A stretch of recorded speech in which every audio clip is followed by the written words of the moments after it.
thought it was about the dogs. Nah, it's about power.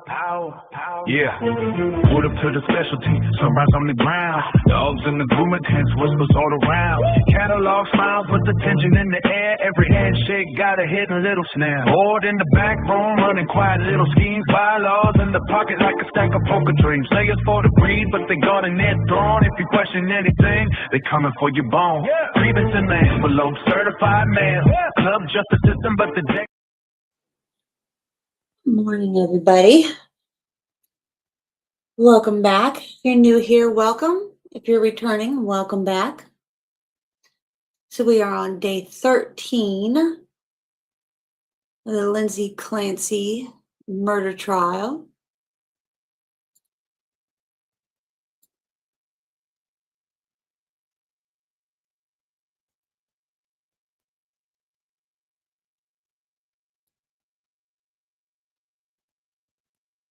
We are just waiting for court to start.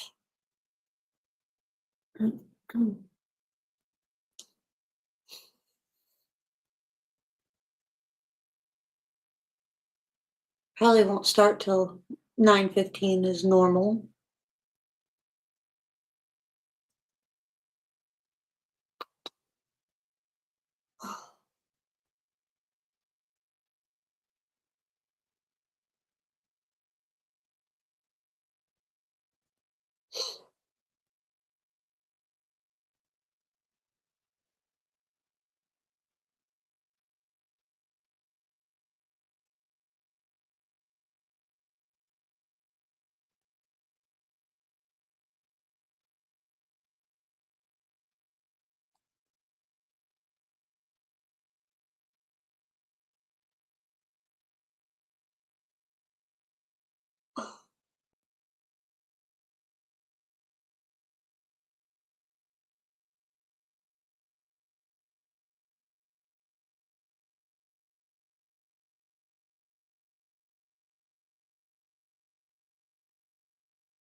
Oh, wow. Grand jury returned a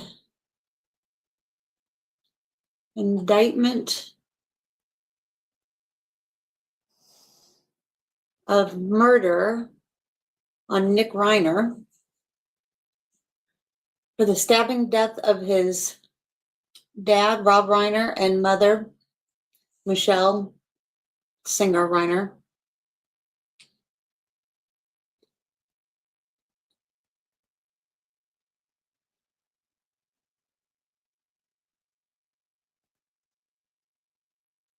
So he's charged with 2 counts of murder and includes special circumstances, allegations of multiple murders, and lying in wait. Prosecutors also alleged he personally used a knife, which he did, allegedly. This was a profound betrayal by someone who was loved and trusted by the very people he is accused of killing, Los Angeles County District Attorney Nathan Hotchman said. The indictment, unsealed today, also adds a special circumstance allegation that the defendant committed the murders by means of lying in wait. We hope that by having a grand jury return an indictment in this case, it will bring us one step closer to a trial and achieve justice. Prosecutors allege Reiner fatally stabbed his father, 78, and mother, 70, on December 14th, 2025. At their Brentwood home, police arrested him later that evening. And Reiner is being held without bail and is scheduled to return to court September 15th. If convicted as charged, he could face life in state prison without parole or the death penalty. prosecutors have not decided whether to seek the death penalty. This is another case that'll be wild because of the fact that he was an addict, had mental problems. This has been well documented. Even so far as Rob Reiner did a movie with his son about addiction and stuff like that. So he has pled not guilty. Where did it say that? He pled not guilty. Nick Reiner pleaded not guilty Wednesday. So yesterday he pled not guilty after a grand jury indicted him on murder charges in the stabbing death of his parents. So I don't know if he's going to use temporary insanity, but that was the case where he was at I think it was a Christmas party. They got in an argument. He went home, or they all left. And then they were traveling home. If I remember, the lawyer for Karen Reed was the lawyer on his case, but then recused himself. Which, if he recused himself,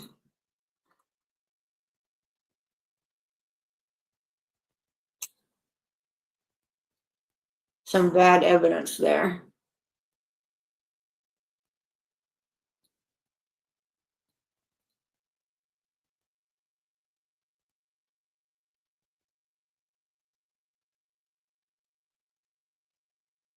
Yeah, Alan Jackson, who briefly represented him in a murder case with his parents before withdrawing from the case. Yeah, so Alan Jackson, who did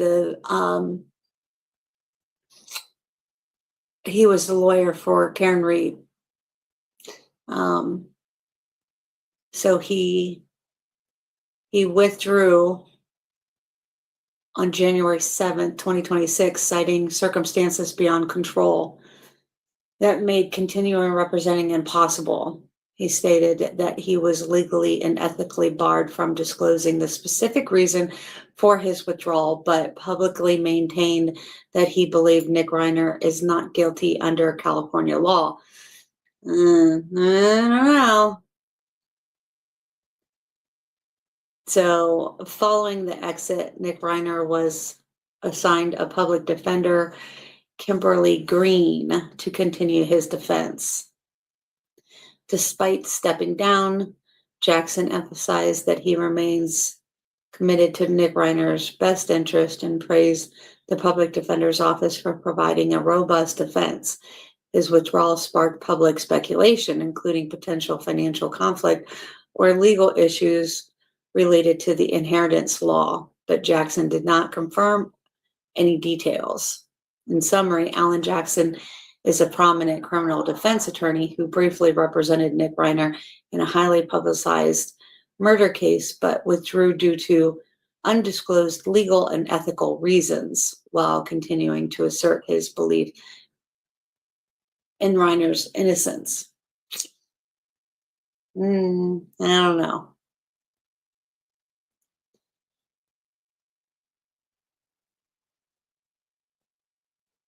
Legal and ethically barred. That's what he is citing.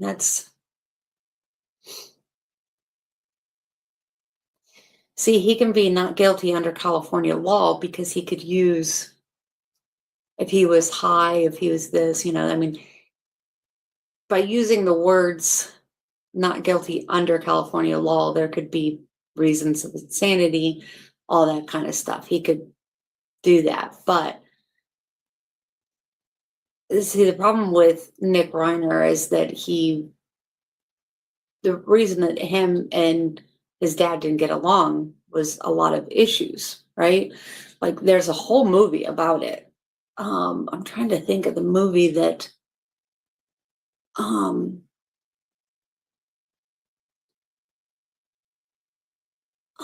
what was the movie?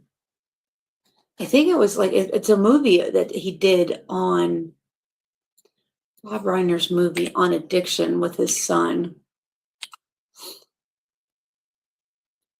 But if Alan Jackson stepped aside, citing those legal obligations, or withdrew from representing him for legal and ethically. See, if somebody tells you that they're guilty and you're trying to represent them, that's ethically you can't. But he always had so movie about his son. Oh, yeah. So the film is Being Charlie. It's a semi-autobiography drama directed by Rob Reiner and co-written by his son, Nick Reiner, based on Nick's real-life struggles with addiction and homelessness. And even then, they had such a big problem with their whole dynamic.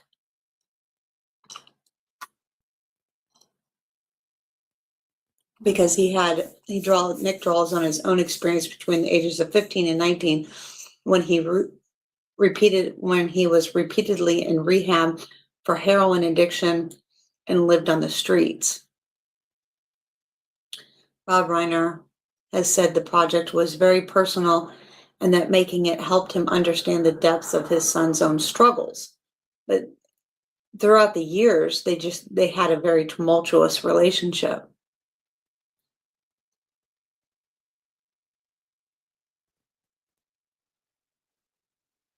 So even here, the plot was, the story follows Charlie, which is Nick Robinson, an 18-year-old son of a famous actor, running for governor of California. Charlie battles addiction, oscillates between rehab and homelessness, and navigates strained family relationship. He meets a fellow rehab resident, Eva, who becomes both a support and an enabler. And that's basically like the problem that they had was he would just fly off the wall. He'd have these manic episodes and stuff like that.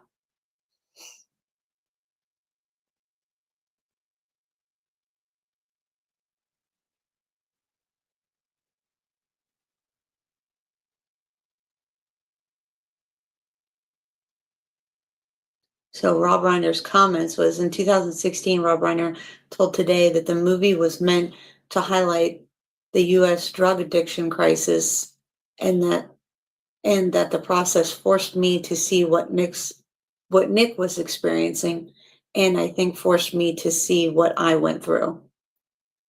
And this is the thing too, is that him and his wife also went through their own like therapy and stuff like that, because they dealt, and Nick wasn't their only child either. So, the other kids had to deal with this addiction and outburst and all this crazy thing. And they did everything. They did all kinds of stuff to help him. And he just kept using drugs.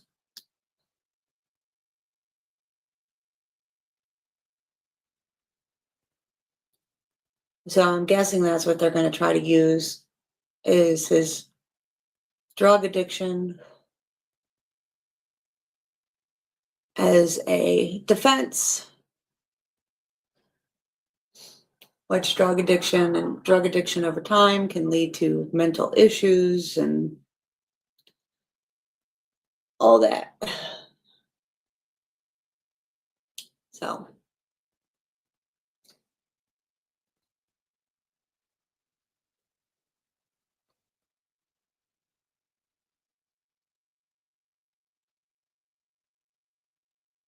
So that'll be a crazy case.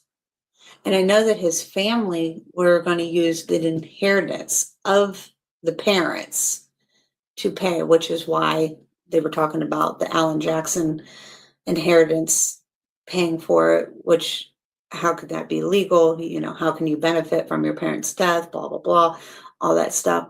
So, you know, Alan Jackson isn't cheap. He's a pretty expensive defense lawyer.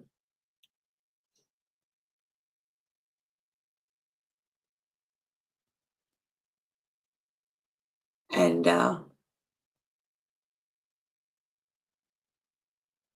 so that may be part of it, but also, you know,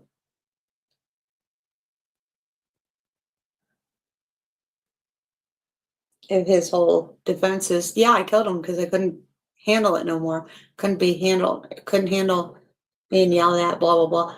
Like, you can't defend somebody that literally just admits to it. That would be ethically.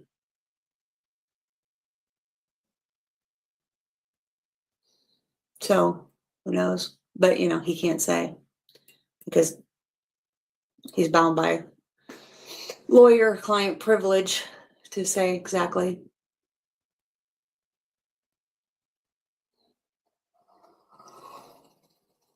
So that should be an interesting case.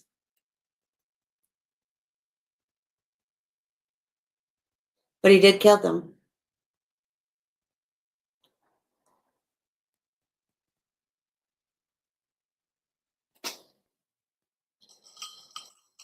Allegedly. Right? Allegedly.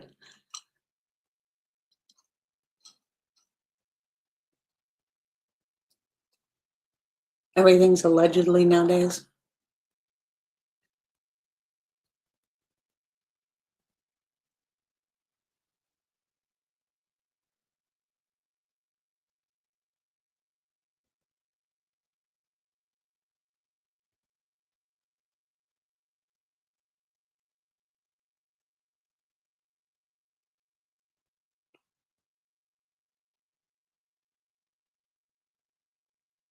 Oh, we're running late in court today.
Looks like everybody else is still waiting.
No.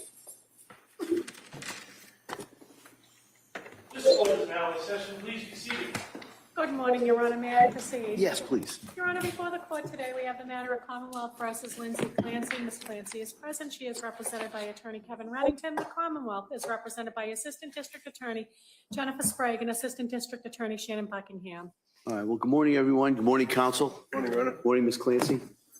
All right. Before we bring the jury in, could I talk to counsel over here just for a few minutes? Oh my gosh. Every morning.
I swear these sidebars get longer and longer every day.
Is she without a lawyer today?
Oh, there's her lawyer.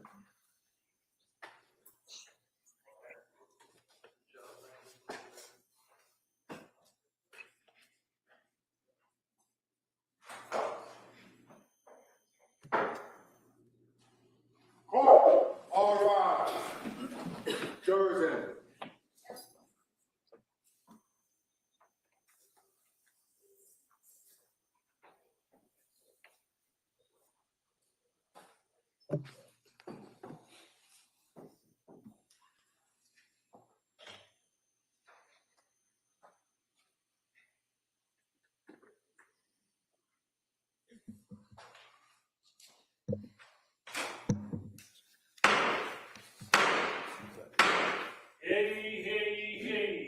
persons having anything to do before the Honorable William Sullivan, Justice of the Superior Court, now sitting in Plymouth, within and for the Commonwealth. Draw near, give your attendance, and you shall be heard. God save the Commonwealth of Massachusetts. This court is now in session. Please be seated. Good morning, Your Honor. May I proceed? Yes, please. Your Honor, before the court today, we have the continuation of the jury trial in the matter of Commonwealth versus Lindsay Clancy. Ms. Clancy is present. She is represented by Attorney Kevin Reddington. The Commonwealth is represented by Assistant District Attorney Jennifer Sprague and Assistant District Attorney Shannon Buckingham. All right. Well, thank you, Madam Clerk. Well, good morning. So here's what I'm going to do. I'm going to ask you those questions, and then we'll talk about our schedule for today. But first off, good morning. Nice to see everyone. Thank you for your patience with us and all the work that you've done so far. So the first question, has any member of the jury read, seen, or heard or overheard anything from any source that would affect your ability to be a fair and impartial juror in this case? Yeah, you're Last question. offended. Is there any other serious matter or concern Acting like bearing on your full service court. as a juror in this case? Anybody needs to bring to my attention at this time? Again, thank you for following those instructions. And in regards to our schedule today, it's going to be, I think it's a little bit different. All right. And a lot of it is because of the progress of the case and kind of where we're going. I anticipate we're going to hear a number of witnesses today, and we may break early. Yeah, Right. I figured. And then because of some of these issues, we're not going to be sitting tomorrow. Oh, All right. nice. So you don't have to come in. You can come in if you want, but we're not going to be sitting on this case. So my suggestion would be not to come in, and to take that and kind of, and just relax as best you can. And then we'll come in on Monday at 9 o'clock. Monday at And 9 then o'clock. expect kind of most of those days then going forward will be mostly kind of the schedule we had the last maybe 3 or 4 days. All right. So I just kind of wanted to give you that as Okay, so no court as tomorrow. early as I can, so that we confirm that today. So probably an earlier date today, and we're not sitting tomorrow. Okay. And so with that, we're going to return to the Commonwealth's presentation of evidence.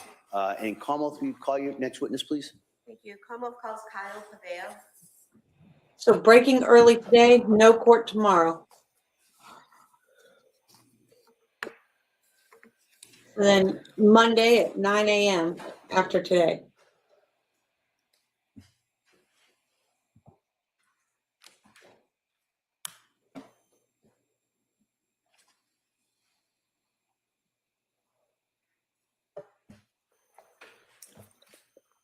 Your Honor, while we're waiting, I apologize. Can we just? Sure, real yeah. quick?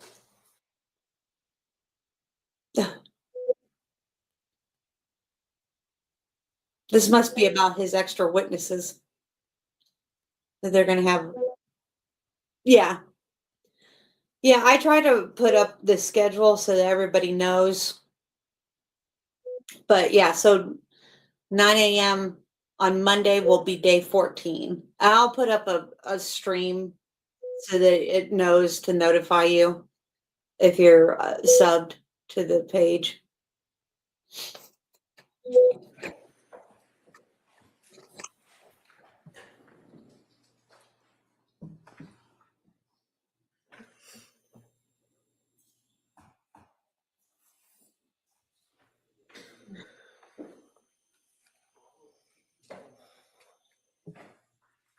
Good morning. Good morning, sir. Can you start right here? Raise your right hand. Another police officer. Good morning. Do you solemnly swear that the testimony in the evidence you shall give to the court and the jury will not change in the Commonwealth and the Thanks, I appreciate it. All right, good morning, sir. Good morning, Your Honor. All right. That's great, please. Thank you. Good morning. Can you please state and spell your name for the record? Kyle Pavo, Kyle, last name Pavao, And where do you work? Massachusetts State Police. How long have you worked there? 8 years with 18 total law enforcement experience.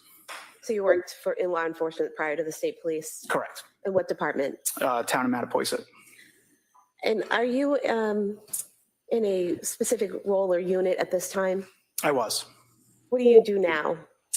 Now I'm a sergeant in field, assigned to the Bourne Barracks. And previously, where were you assigned? I was a trooper in the cybercrime unit. How long were you in the cybercrime unit? Roughly 3.5 years or so. And what is the cybercrime unit? It's the state's primary child exploitation unit. Assigned to that, or included in that, is also a forensic branch, which deals with multiple other crimes other than child exploitation. Would it be accurate to state that you are able to examine digital forensics like computers and phones that are related to other cases? Yes, correct. Do you have to have specialized training to be in that unit? Yes. What type of specialized training did you have? So I am a certified forensic computer examiner. I'm a certified forensic Mac examiner. I'm a Celebrate certified mobile examiner, and I'm a Magnet certified digital video examiner. What is Celebrate? Car. Celebrate is a company that has proprietary software that parses through data. Most people know it for cell phones. There is a branch that does computers, but it's mostly known for cell phones, extracting data and also parsing that data out. And what about Magnet? Magnet's the same thing. So Magnet is also another proprietary company. They have software, imaging software. They mainly focus on computers. They can do some cell phone stuff, but they primarily focus on computers. To be certified in Celebrate and Magnet, did you have to take classes and pass exams? Yeah, so my forensic computer classes certification is probably like a 6-month-long process. It's 2 weeks of schooling down in Florida. Is then a one-on-one peer review for 4 months of practicals of different file systems and computers. Once you get through that, it then is a practical exam. And then once you pass the practical, it turns into a written exam. Did you have an opportunity to examine the extraction of a Surface Pro that was seized from 47 Summer Street in Duxbury on or about September 16th, 2025? I did. And to be clear, the Surface Pro was seized from 47 Duxbury Street in 2023. It was in 2025 that you examined the extraction, correct? That is correct. I was provided those files. And what is an extraction? So these are actually, it's a computer image. Extractions usually typically referred to as cell phones. So this is a computer image. So this was an actual EO1 file, which is an in-case forensic file. So what it does is it copies out the bit for bit data on the particular drive that you targeted at. And then the in-case file sort of compresses the forensic image. It also adds some metadata to it. You can type in like case files. It keeps some integrity to it. So is it basically you take a computer or a cell phone and you make an exact copy of the data that's on that cell phone or computer? Yes, computers, yes. Cell phones, no. But you were working on a computer or Surface Pro? Correct. And so the extraction for the Surface Pro would be a copy of the data that was on the Surface Pro. Yes, so the image in this case is a bit for bit copy of that drive. And when you do the extraction or when you view the extraction, are you changing any of the data? No, that's why we use these types of images so we don't touch the actual data on that computer. Did your initial review of the extraction show a visit to a website entitled Suicide Methods on August 23rd, 2022? It did. Were you recently asked to look at that visit to that site to get a better understanding of how that website was accessed? That is correct. And how did you approach that? I set a parameter. I went to that artifact that I had previously tagged when I did the initial analysis. Let me just stop you there. Sorry. What's an artifact and what is a tagging? So an artifact is every single piece of data on that computer is an artifact. So a computer could have 500,000 artifacts, let's say. That's a low end, but as an example. So tagging would be something you would flag that one particular evidence, that one particular artifact as evidence. So in this case, the artifact was the visit to the website, is that correct? Correct. And then the tagging was just so that you could find it when you went back into the extraction looking for it? Yes, correct. And so if you could continue telling us about how you approach that. So I set a parameter of 12 hours before the visit and then 12 hours after the visit, and looked at the correlating other digital artifacts related to that. And can you tell us what's a Chrome history database? So that's the, so a database essentially, this is a very slimmed down version of what this is. So if you think of an Excel sheet, and each Excel page is a section of the database. So the database would be the whole thing. And there's a scheme or like a roadmap, let's say, of how these pages interlink with each other. That would be an entire database. Everything pretty much has databases. It's just easy for file expansion and disk saving space and things of that nature. And what about Chrome Web History Table? So a table would essentially be the Excel sheet that I explained before. It's a portion of the entire database. That particular one captures, without being a database engineer for Google, who created it, but that table tracks URLs, web page titles, dates and times. So is it basically a table that you get from the extraction that shows which websites that computer has visited? Correct. Each table has its own functions on different data it tracks, and then eventually it puts it all together. And what about a Chrome Web Visits table? So the visits table tracks things of were the web pages synced to the device, were they local to the device, are they typed, was it generated, was it gone there through a hyperlink? So basically, is it a table telling how each website was accessed, whether someone typed in a search for it or clicked a link? Correct. And you mentioned a couple different ways: typed, linked, generated. So typed would just be someone typing in the search bar something to search? Yeah, so typed could be a few different things. So typed would be somebody typed in an exact phrase or word. It also could flag the typed version, a typed flag if you copied and pasted something into the URL address bar.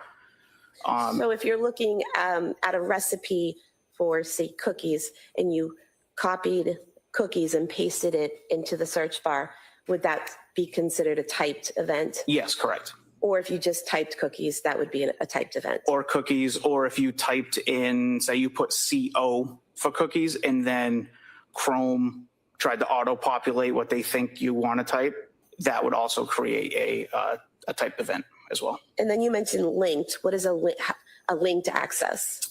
Link would be that you clicked on a hyperlink, which brought you to a different page. And what is a hyperlink? That would be it's a word phrasing, and then behind the word phrasing, there is a website coded behind that. Is that like when you go on a website and there are certain words that are underlined that you can click on and it will take you to another page? Yes, correct. Okay. What about generated? Generated is something that Google would suggest, Chrome would suggest. Now, what is the Wayback Machine? The Wayback Machine is a website that is I don't say monitored. It's created and maintained by the Internet Archive as a company. It's a 501(c) nonprofit. And what that does is it goes out on the internet. It takes snapshots of the internet, web pages all over the entire internet, and then archives that. So you can go back in later. It started like in the mid 90s or so, but you can go back to pick a date, pick a year, and you can see what that website looked like at that time, or approximate. It doesn't copy minute for minute, day for day, but you'll get something around the time that you were looking for of what a particular page looked like at that date and time you want to see. So with regard to this case and looking into how that site, Suicide Methods, was accessed, what did you learn? Or what did you see? When I went back, Yeah, so go ahead. so I saw the first thing I saw was a Facebook visit at 9:40 that morning. 9:40 a.m. on August 23rd, 2022. Correct. And what was the Facebook? It was, the link was lin.say. I believe it was 968. So Lindsay with a dot in between the D and the S, 969. 969, correct. And after the visit to the Lindsay.969 Facebook page, what happened next? There was a search in Spotify music for the singer Tom Hall. What time was that at?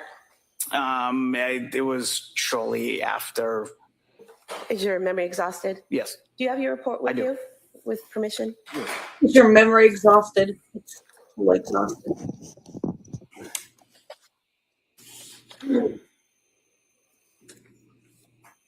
That was at 9:42. So approximately 2 minutes after the Facebook account was accessed? Correct. And that website, was that a Wikipedia page? No, that was Spotify. Oh, I'm sorry, Music. Spotify music. And then what did you see next? There was a song off of that search in Spotify. Was that That's How I Got to Memphis song? Yes.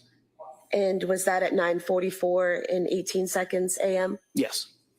Then what happened next? There was a Google search for Tom Hall. And was that at 9:44 and 30 seconds a.m.? Yes. And what did you learn from that Google search? Off of that Google search, there was the Wikipedia page for Tom Hall was visited. And were you able to use the Wayback website to see what that Tom Hall page on Wikipedia looked like around the time of August 23rd, 2022? I did. Yeah, because Wikipedia can change every day. Normal people can just change This is it. a copy of that Wikipedia page from the Wayback machine. Yes. We can have this marked as the next exhibit. No objection. All right. I have no objection. to any of the documents. I have no objection to Tom T. anything. Hall. Tom Hall, yes. All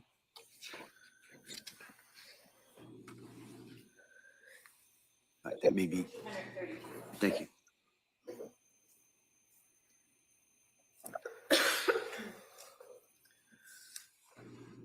Could you see what happened next once the Wikipedia page for Tom Hall was visited? So I saw there was an anchor on the URL to the death section. What's that mean, an anchor to the death section? So an anchor would be put at the end of a URL, so a web address. So what an anchor does, it's a £sign followed by a section of that page. So if you think of it as, say you go on your banking website and it lists like a table of contents and it has login, mortgages, rates. If you click on, let's say, rates, it's going to jump all the way down to that page, just to that section. So it's a table of contents that's going to direct you directly to a certain section of the web page.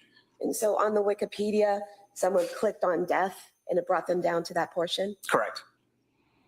And in the death section, could you tell what happened once the person was in that area of the webpage?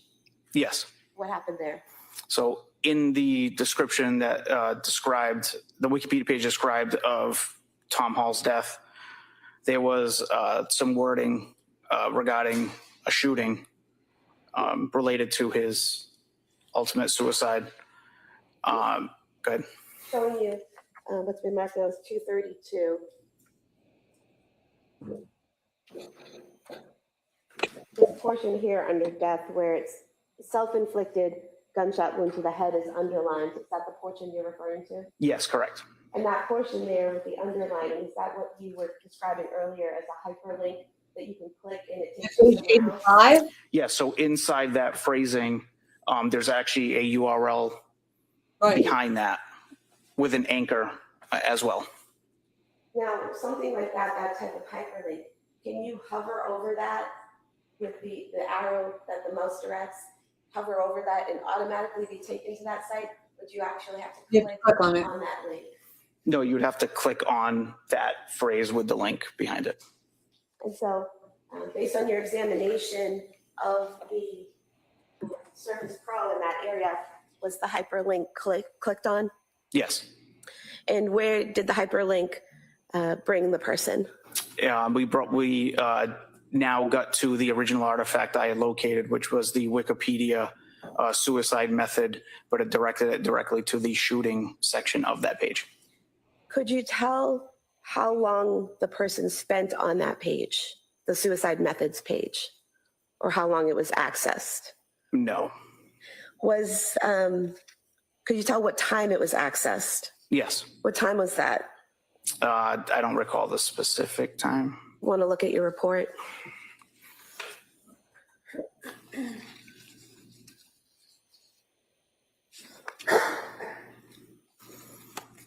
At 9:45 a.m. So 9:45 a.m. The suicide methods page was accessed. Is that Correct.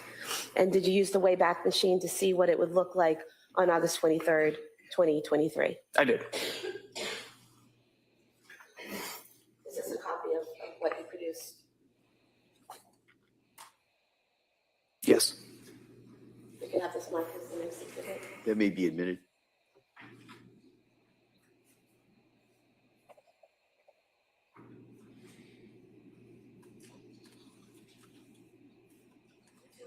Thank you. And what could you see happening when from that page?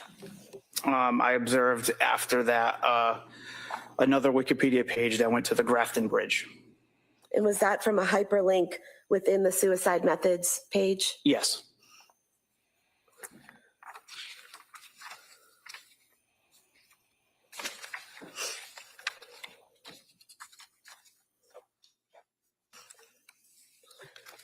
Showing you page 8 of exhibit 233.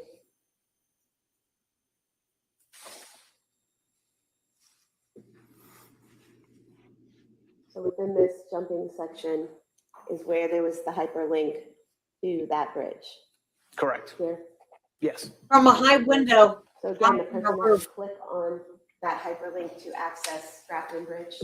Yes, that would be correct. Now, you said that the suicide methods page was accessed at 9:45 a.m. What time was the Grafton Bridge web page accessed? That was shortly after that. Do you want to look at your report?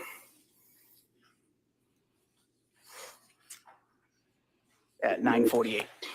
9:48? Correct.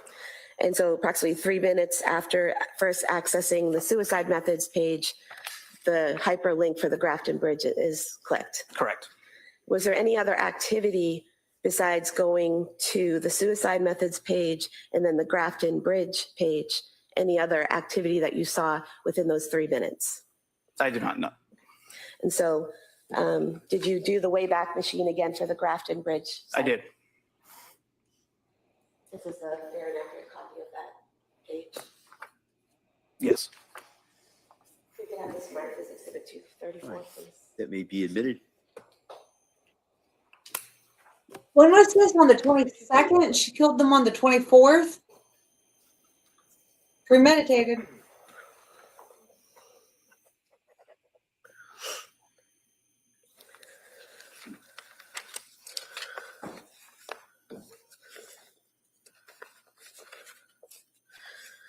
You're not able to tell who's actually at the computer doing all of this, correct? No.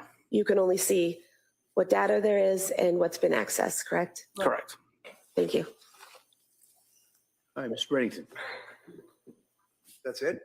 That's your testimony? That's why you're here today, to talk about a search that was involving Tim Hall? Sustained, if you could. So I apologize. Your testimony today is based on that search on August 23rd, right? Correct. It's relevant. 22, right? It's relevant. Says a And you were window working as a state room, police officer back then, right? which she did. Yes, sir. And were you attached to the Plymouth County DA's office, or were you working somewhere else? I was assigned to the cybercrime unit. And the cybercrime unit works with the DA's office in Plymouth? The cybercrime unit's its own independent statewide unit.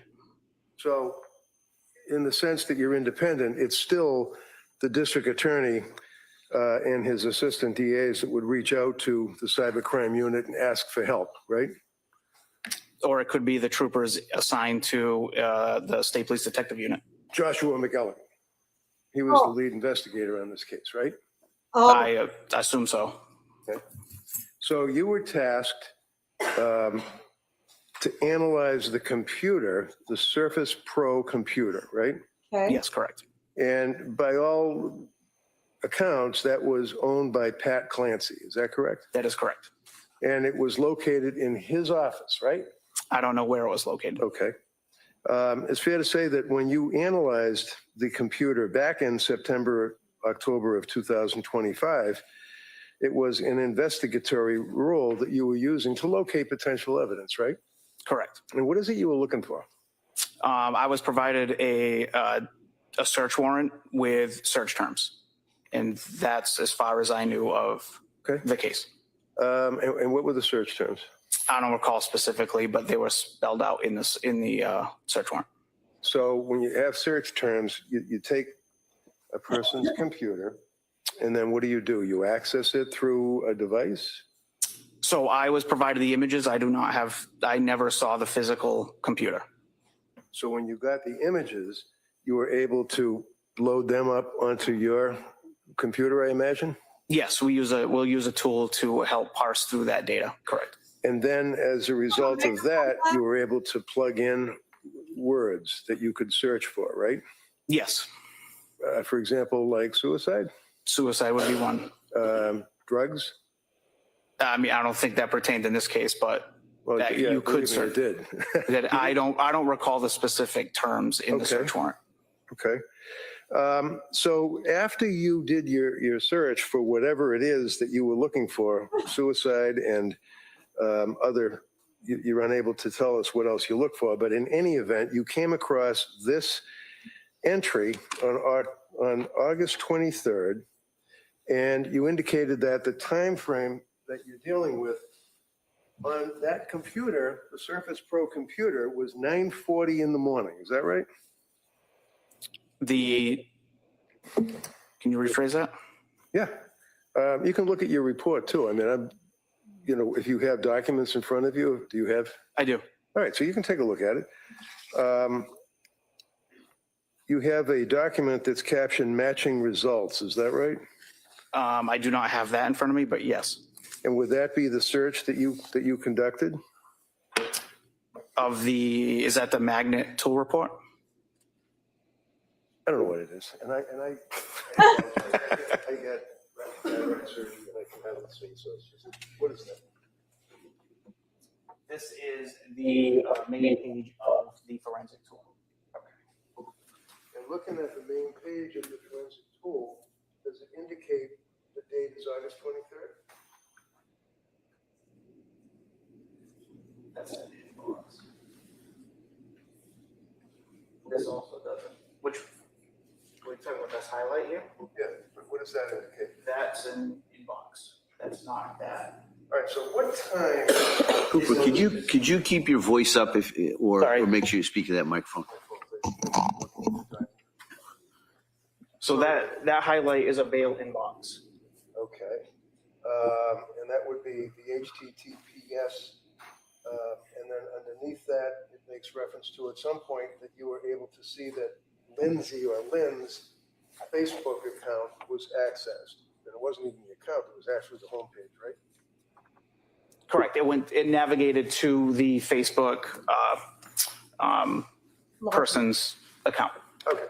So that would tell us that that particular Facebook account was accessed, and then that conducted the search you just testified to. At the next thing.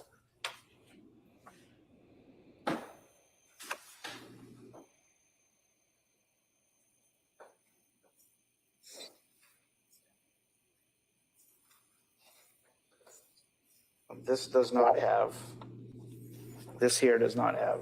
All right. How about this next one? Does that have the Facebook visit? This one does, yes, correct.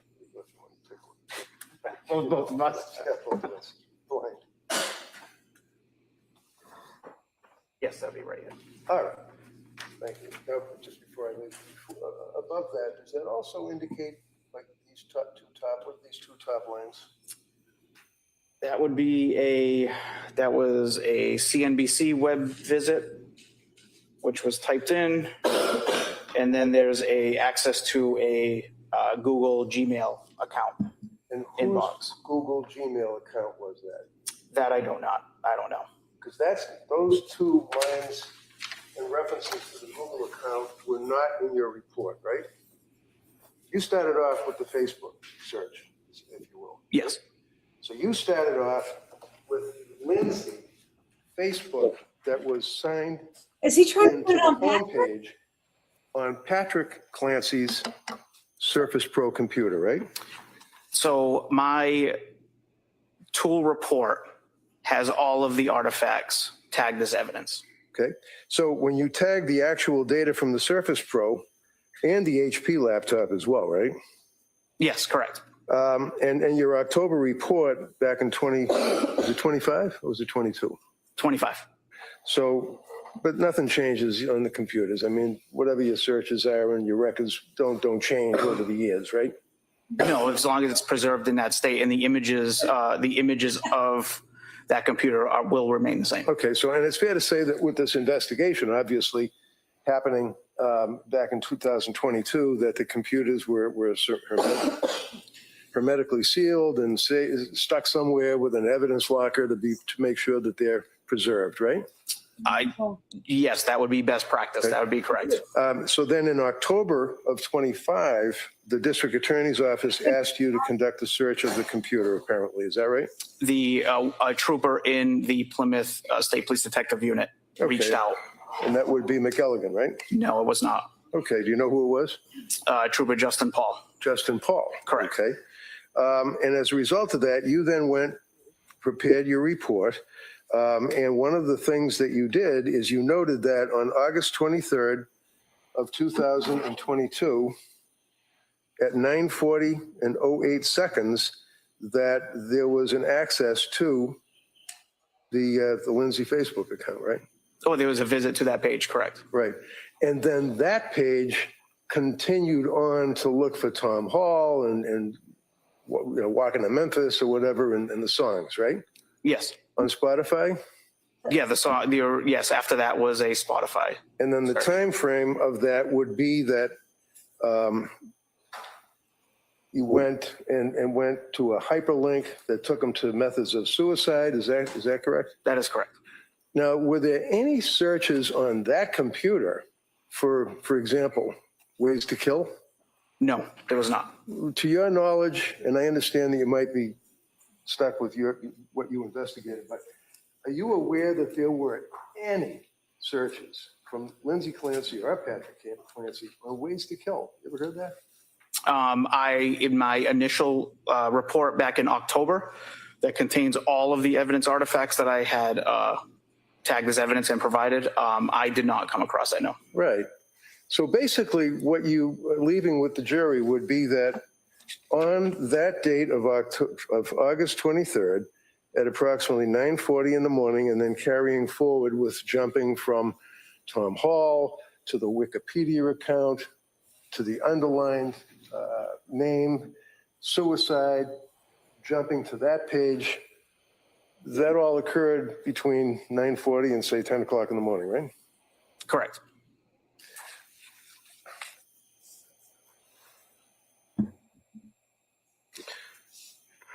Did you know, sir, that on August 23rd, prior to your report indicating the Facebook account, that This was in August? Mr. Clancy signed in, and it was Mr. Clancy's email that accessed the Facebook account for Lindsay Clancy? I did not. And that was not included in your report, was it? No, it was not. No. And you know that the Clancys had 3 children, right? I did not. Well, you know that you were working on a case where Lindsay Clancy was the mother, and she was married to Patrick Clancy, right? Correct. And did you know, sir, that on August 23rd of 2022, that 2-year-old child was brought by Lindsay to South Shore Health for Dawson's ear recheck, that he had problems with congestion, but no complaints of ear pain, no fever. And that was on August 23rd, 2022, that he was examined at 10:15 in the morning. I'm not privy to those facts. So you don't know that Patrick Clancy's email signed into Lindsay Clancy's Facebook account. You're not aware of that, right? It's whatever the default profile was signed into the Chrome browser. And then that accessed the Facebook account, which looked up Tom Hall, the singer, right? Yes, correct. That then led to the Wikipedia talking about suicide. That is right? correct. Led to the Spotify talking about somewhere in Memphis, whatever the song was, right? Yes. And this was all occurring from 9:40 in the morning until, like I said, 10 o'clock thereabouts, right? Correct.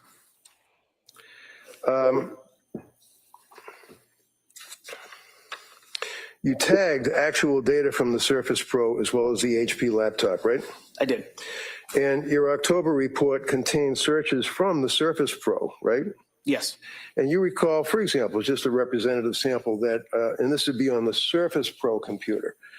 Now we're jumping ahead to December 5, not August of 22, December of 22. One of the inquiries of the Google searches was what to do when a psychiatrist overprescribed, right? Yes. Searches for medications, right? Yes. Including Lamictal, right? Correct. Can bipolar disorder be temporary, right? Yes. Can benzos reveal bipolar disorder, right? Yes. How long are detox programs, right? Yes. What is DBT? I'm just saying that's a search. I don't know. Oh, yeah. I had to look that one up too. Okay. Lamictal versus Zola, it says Zolafy, but I would suggest it would be Zoloft. That was a search, right? Yes, correct. What is mania? It was a search, right? Yes. Ketamine for benzo withdrawal. January 18th of 2023 was a search, right? Yes. Ketamine therapy on January 18th of 2023, correct? Yes. Now, maybe not personally, but Steve Verino, who's also a gentleman who does what you do with computers and laptops and stuff, right? Yes. Now, you've worked on cases, and Steve, you recognize him right here, right? Yes. You know that Steve was working with me and Lindsay on accessing information from cell phones and computers, and he actually, through me, reached out about a month ago to the DA's office and raised some questions, correct? I'm not privy to that.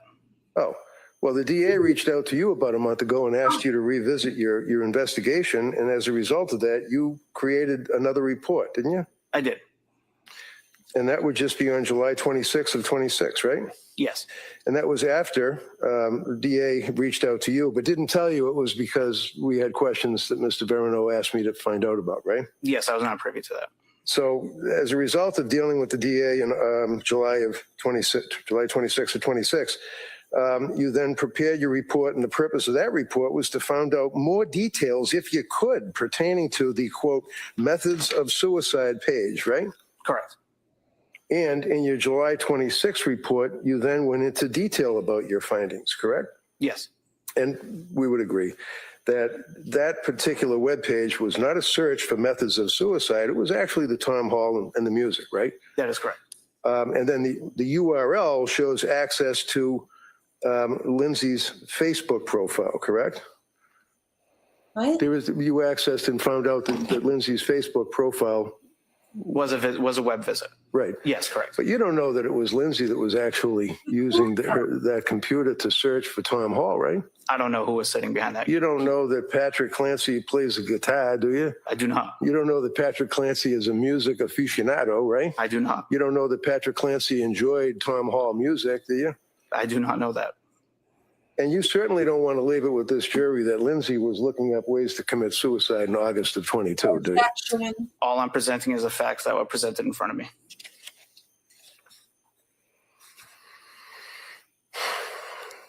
And a couple So she more was either questions, sir. suicidal When a or- user logs into their Facebook, their own Doing. Facebook account, it doesn't populate or bring you directly to the actual profile page. It brings you to the home page, right? That shows your followers and things like that.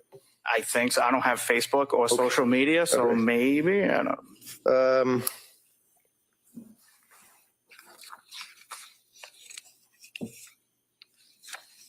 You don't want to leave it with the jury that in August she was suicidal, looking up ways to kill herself? Why? That's premeditated? That's all I have for this gentleman, Your Honor. All right. So you want the, I would ask if I could, Judge, could I, the two documents that I was questioning him from, could I introduce those into evidence? no. No, just say no. I'm just gonna let him know. I think he Just say no. agreed that that was part of the search.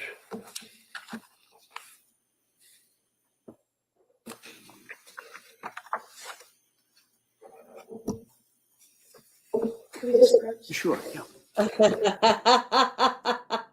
Can we approach? They're incomplete. They're ridiculous. He just agreed they were part of the search. Stupid. He always trying to slide shit in. But this is the thing, right? So in August, you don't know who was sitting behind the thing, but in August, if she was looking up ways to kill herself, look at what the bridge thing said. The first line was jumping out a window, off a balcony, off a roof, blah, blah, blah, all that shit. Well, she ended up doing it, right? She jumped out a window. You know, you think Patrick was looking out, jumping out a window? I mean, I don't know. So you either want her to be suicidal with the doctors and not and calling hotlines and checking yourself into the hospital, And or you don't want her searching suicide accounts. I would offer, if I could, the medical Yes, records go ahead. from the pediatrics associates that, They're already in evidence. well, I'd like to have it focused on that. You don't mind if we put that. What we mark that for identification, we can address whether or not, I want to double check. I haven't gone through all the records either. Oh, I understand. We'll mark that for identification. Thank you, sir. Thank you. Overwhelm the jury with all this shit. 235 exhibit for identification. Sir, just for clarification, before when I was doing direct, if at any point I said August 23rd, 2023, what you did when you did the Wayback Machine was searches for around the time period of August 22nd, 2022, correct? Correct. And anything that you looked at that day regarding the search for suicide methods or any of the other places that were visited were August 23rd, 2022, correct? Correct, 2022. And the visit to the Grafton Bridge Wikipedia page was at 9:48 a.m., correct? Not 10 a.m.?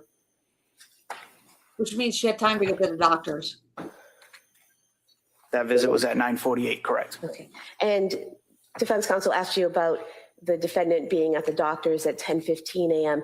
Are you aware that it only takes 4 minutes to drive from her home at 47 Summer Street in Duxbury to the Kingston location of the I'm pediatrics? not aware. I was not, and I also wasn't aware that they went to the doctors. And you can't tell us who was behind the computer at different times, correct? No, You can't tell us whether people used the computer, then got up and let someone else use it, and then went back to using it, correct? no, you cannot. You can only show us the data that you observed that day, correct? That is it. Yes. Okay, thank you. Nice cleanup. So T- what has been marked for P for identification, which would constitute the health information records from the Sociopath pertinent to Right. the child. Yep. 4 minutes. Yeah, she had time to go to the doctor's. I was thinking too, it's a laptop. You're aware, sir, that the records, or you're aware, sir, you're not aware that the child was brought to the doctors not at 10:15, but was brought to the doctors around 10 o'clock in the morning. You aware I'm of not that? aware of any of that. And did you know how old the child was? Sir, my testimony is related to the. So you don't? The computer. answer is no? I do not. No. Okay. So is it fair to say, sir, that, I mean, from your life experience, that when someone has to bring a child, a young baby to a doctor, you got to get him dressed, you got to feed him, you got to get in the car, you got to drive? And that's the 4-minute ride as well, right? I'm not privy to any of that information. Thank you. All right. Anything further? No. All right, thank you, sir. You may sit down. Thank you.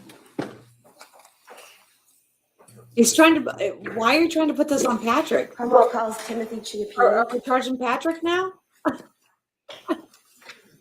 Did Patrick push her out the window now?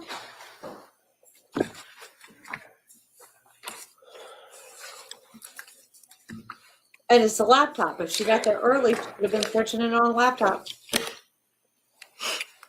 It's not like it's a stationary computer. You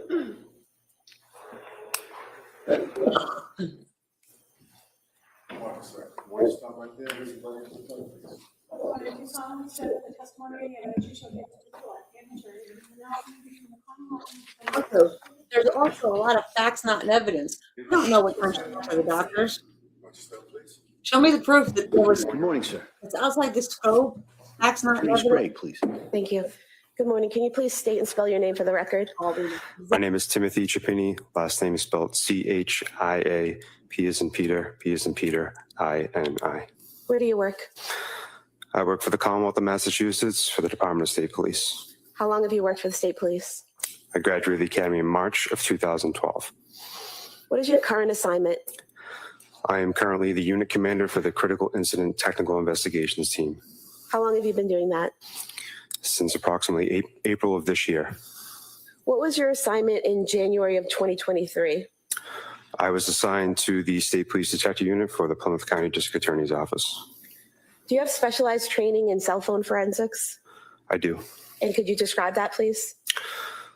I was initially certified as a Celebrite physical operator and a Celebrite certified operator, Celebrite certified physical analyst in March of 2017.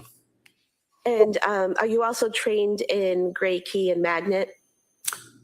I have been trained in gray key examination since August of 2021, and I've been familiar with the forensic program known as Axiom in that course, but I'm not certified in Axiom.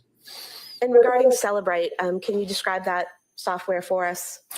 Celebrite is a forensic access and acquisition tool for cell phone or mobile device forensic extractions. It also has an analysis component as well. And were you asked to do a forensic analysis on a cell phone belonging to Lindsay Clancy in 2023? Oh, I'm sorry. Yes, ma'am. Celebrite is an access and acquisition tool for mobile device forensics and cell phone extractions. It also has an analysis component for extractions. And were you asked to do a forensic analysis on a cell phone belonging to Lindsay Clancy in 2023? I was. Did you do that? I did. And how did you do that? I performed an advanced logical extraction on the iPhone device belonging to Lindsay Clancy. Can you tell us what that means in just lay terms that we could all understand? An advanced logical extraction of an iPhone is essentially an iTunes backup. It is the information or data from the phone that you as a user can see, including images, calls, text messages, browser artifacts, basically everything that the person would see that uses an iPhone. And is it just making a copy of everything that you could see on that phone? That's correct. And what is the analysis portion of, you mentioned you do Celebrite extraction and Celebrite analysis. What's the analysis portion? In January of 2023, the analysis software would be Celebrite Physical Analyzer, And with that, you can also export a report to be utilized in Celebrite Reader. So basically, are you just taking someone's phone, making a copy of the data that's on it, and then looking through the data? That's correct. Is it an exact copy? Yes. When the phone is forensically extracted by the Celebrite software, a hash value is created. A hash value is a unique digital fingerprint of the extraction. It's an alphanumeric string of characters. And every time the extraction is open in the Celebrite software, that hash value is verified. If the data in the extraction is changed by just 1 bit, the hash value would be changed and the extraction will no longer be valid. So basically, you look at those numbers, the number chain, to make sure they're the same, and then you know it's an exact copy? That's correct. And did you do that in this case? I did. And was it an exact copy? It was. And are you able on the extraction to change any of the data while you're analyzing it? No. That would invalidate the hash. I can use filters in the analysis to look at particular data that I want, but I can never change the contents of the extraction. And so when you say use different filters, can you put things in categories to organize it so that, for example, can you put all the photos together and all the text messages together? The Celebrite Physical Analyzer tool automatically parses the data into various categories, and it processes media, various forms of media, images, videos.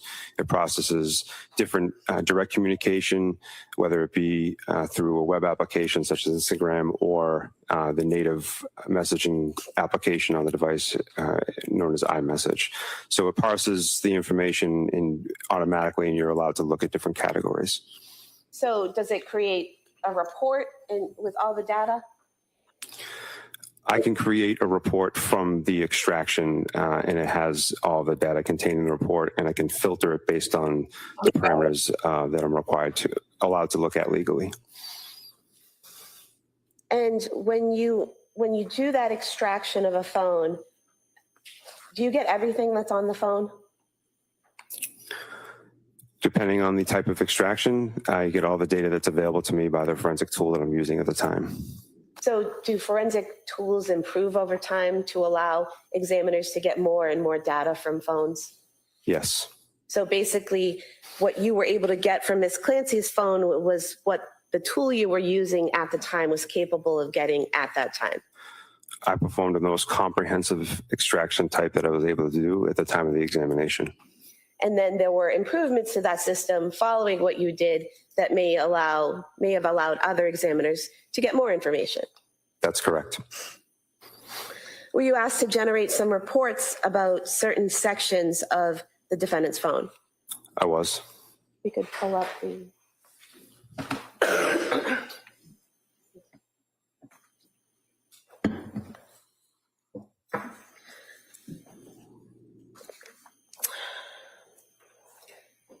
Could look at the screen, please. Were you able to create a report regarding data on Ms. Clancy's phone from November of 2022 to December of 2022? Yes. Can you zoom in on that, please?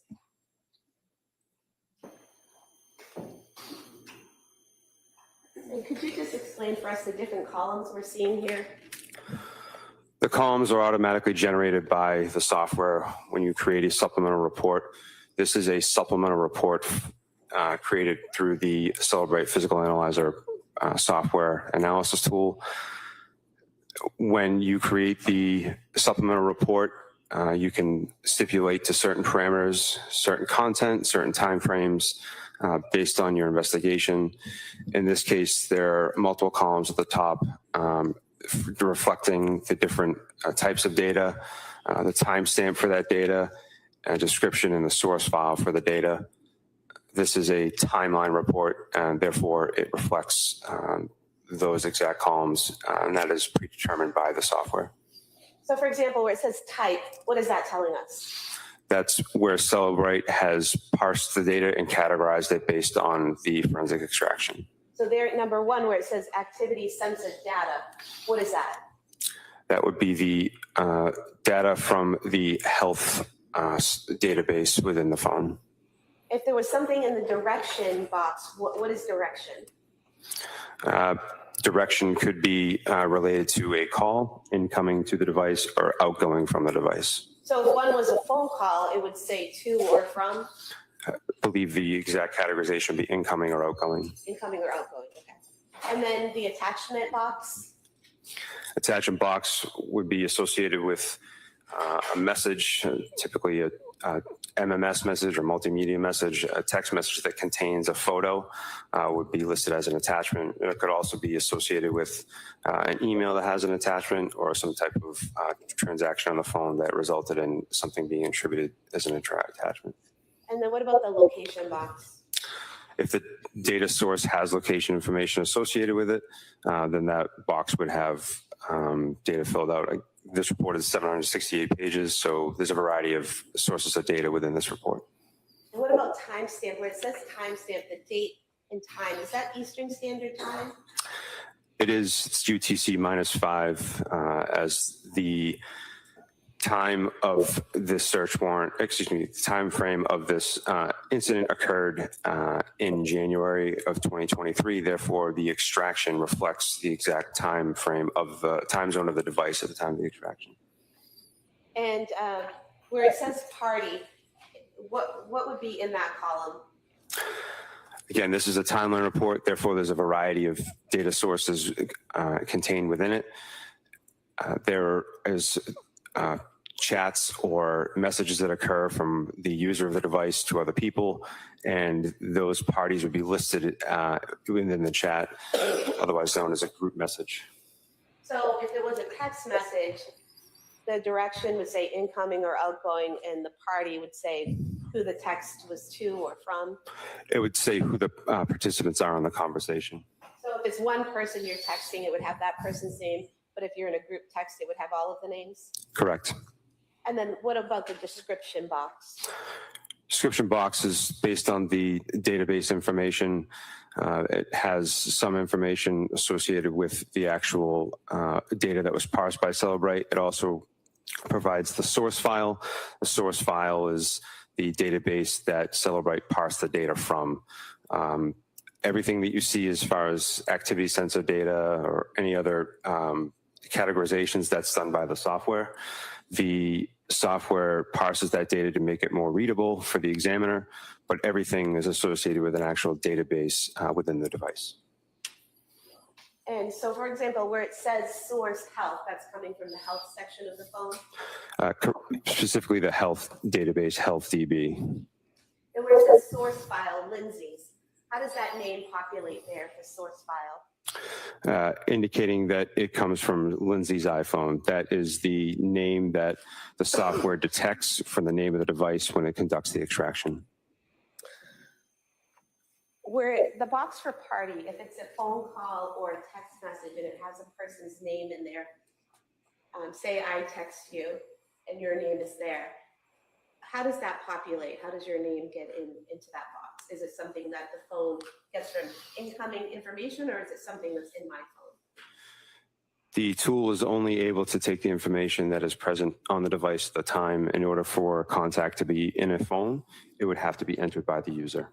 So would it be whatever I name your phone number is what will show up in the party? Correct. So if I have, say, my mother's phone number in there and I say mom for her contact information, it will show up as mom?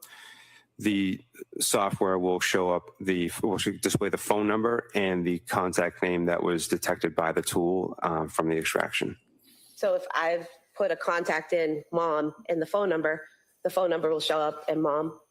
Correct. Can you search within this PDF? Yes. And do you do that by clicking on the search bar there at the top? Yes, this is Microsoft Edge, and that is the proper method within this application. And so if we were to search, for example, McLean, I'm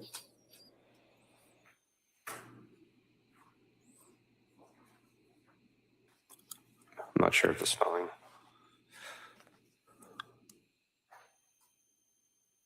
there we go. Sometimes it takes a second to populate. It does. It's a large document. It's, as I said, it's 768 pages. So depending on the machine that you're using to conduct your analysis, it could take some time for the document to load. And you use these arrows here up and down to go to each spot that that word is located. Correct. The application Microsoft Edge has detected 4 entries for the spelling that is in the search box, and you can navigate to each of those 4 entries by using those arrows. So for example, here at message 6951, it says it's an instant message. It's outgoing, meaning it's going out from Lindsay's phone. That's correct. It's on December 21st, 2022 at 2:57 p.m., correct? Yes, Eastern time. And then it says from Lindsay owner to Allison, correct? Yes. So that indicates that it's a text message from Lindsay to someone named Allison, correct?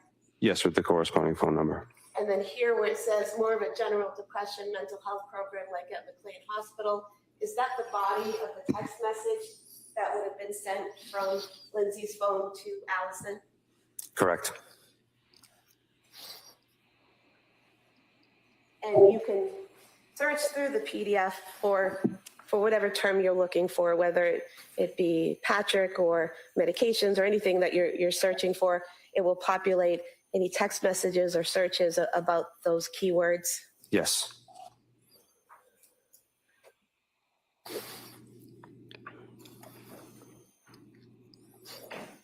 If we could have the next one, please.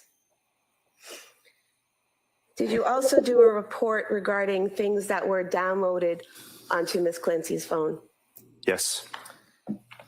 And look here, is this that report? Yes, again, this is a supplemental report created within the physical analyzer analysis tool from Celebrate. And what is this report showing us? A singular item from the documents section of the project tree, or otherwise known as the analysis component of Celebrate Physical Analyzer, and it's one single document. And do you just, this little hyperlink here at the top, 2022, 10, 12, 15, 28, is that what you click on to access the document? Yes, when you create a supplemental report within the Physical Analyzer, it when it creates the PDF, if it has an attachment associated with it, that attachment will be in a separate folder within the report. That way, when you click on the actual hyperlink, you're brought to the physical document itself. And for example, in this report, there was a request for medical leave form that was downloaded to the defendant's phone. Yes.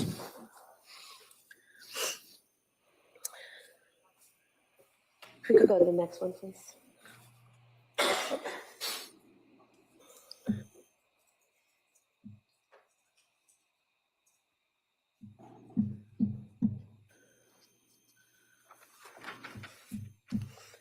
What are we seeing here in this report from December 26, 2022, January 24th, 2023? Is this the same type of search for any information and data on the phone during that time period? Again, a timeline report is a chronological report of a sequence of events on the device, and it has the same categories as the previous exhibit. And here, the first item within the date parameters happens to be a calendar entry.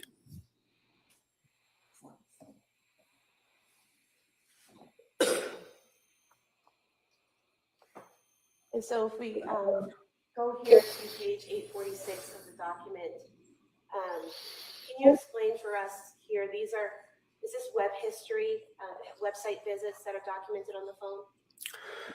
That's one of the categories listed as an artifact.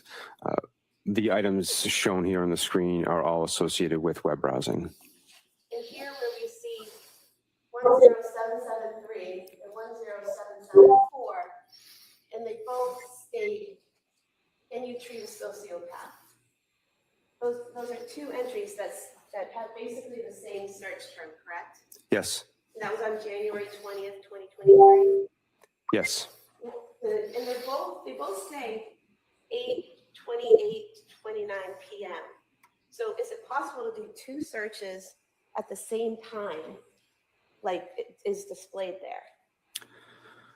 The Celebrate Physical Analyzer tool parses the information in ways that the information can be categorized in a multitude of ways. Simply because there is more than one entry does not mean that something was done more than once. It's simply just a category that Celebrate has identified. You could have an item that's in searched items because that's what the tool has identified as a searched item. Also within web history, as in the search item occurred within the web history. Does not necessarily mean that it was done more than once. It's the job of the examiner to be able to look at the timestamps and the associated databases to determine, is this more than one entry or the same action just categorized in multiple ways? And when reviewing Ms. Clancy's phone, did you see numerous occasions where it looked like something was searched multiple times, but it all had the same exact timestamp? That's correct. And so what you just testified to make sure I'm understanding it, would be accurate to state that one search could be documented and located in many different areas of the phone? It could be parsed in multiple ways by the analysis tool. So basically categorized? Correct. So it's one search that's categorized as multiple different things? That's possible. And so here, when we had the search at the same exact time down to the second, that appears to be one search for can you treat a sociopath, not two, correct? Yes. Can you treat a sociopath?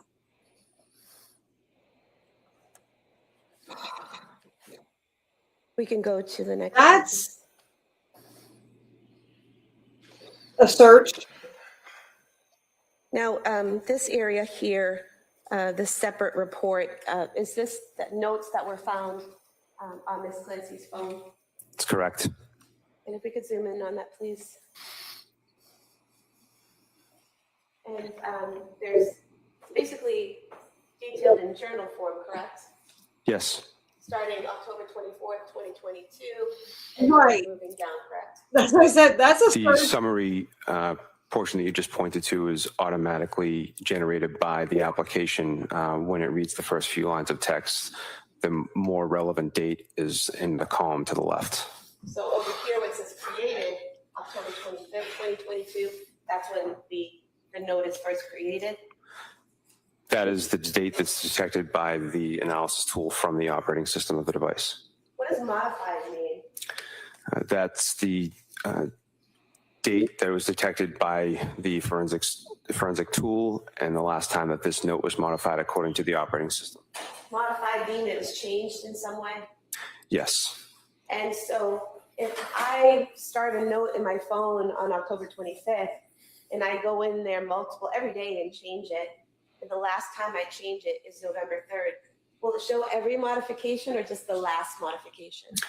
The only date timestamp that will show is the last modification, unless the forensic tool is able to categorize each time the note was changed. I'm only able to detect the modified timestamp or last modified timestamp and just the entirety of the note.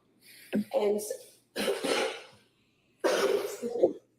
you don't know how many times this note was modified, correct? Based on this forensic tool and this artifact, no. Can you tell what within the note was changed? I cannot. So everything could have been the same and maybe a date changed, or there could have just been a date and everything was changed on November 3rd. You just don't know. There could just been a one character change on the last modified date, but with this forensic tool and this artifact. What's the date? November 3rd. Thank you. And if we could just scroll down to the October 25th entry. And I would just like you to read this portion of the note. I would read it, I'm sorry, but I'm having some difficulty. I'm sad and depressed because I am not able to parent my third child like my first. I want to treat any one of my babies like my first, but I know that's not a feasible possibility.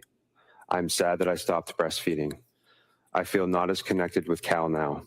I think I sort of resent my other children because they prevent me from treating Cal like my first baby. And I know that's not fair to them. I know that. I was feeling so depressed last evening when Cora and Dawson came home from school. I know it runs off on them, so we had a pretty rough evening. I want to feel love and connection with all my kids. I'm also probably having a bit of an internal conflict because my whole life I wanted to have a lot of kids. I still don't want Cal to be our last, but I have a lot of figuring out to do before I have another. I'm on the fence about starting a new medication for anxiety/depression. I just want to feel happy. I want to be able to relax and take care of my kids. And then when they go to bed at night, I want to deeply relax and hang out with Pat and then fall into a deep sleep for 8 hours, get up and pour hard into myself for an hour and a half. Cal was so very planned and desired. I want to be able to give him all the love he deserves. I guess that's what it's like to be the third child, though. He's not the first third child to ever exist. I think I know he'll be okay, but it's really hard for me. I hate that he has to put himself to sleep. I'm sad I'm not breastfeeding anymore, but I think deep down, these are the right choices.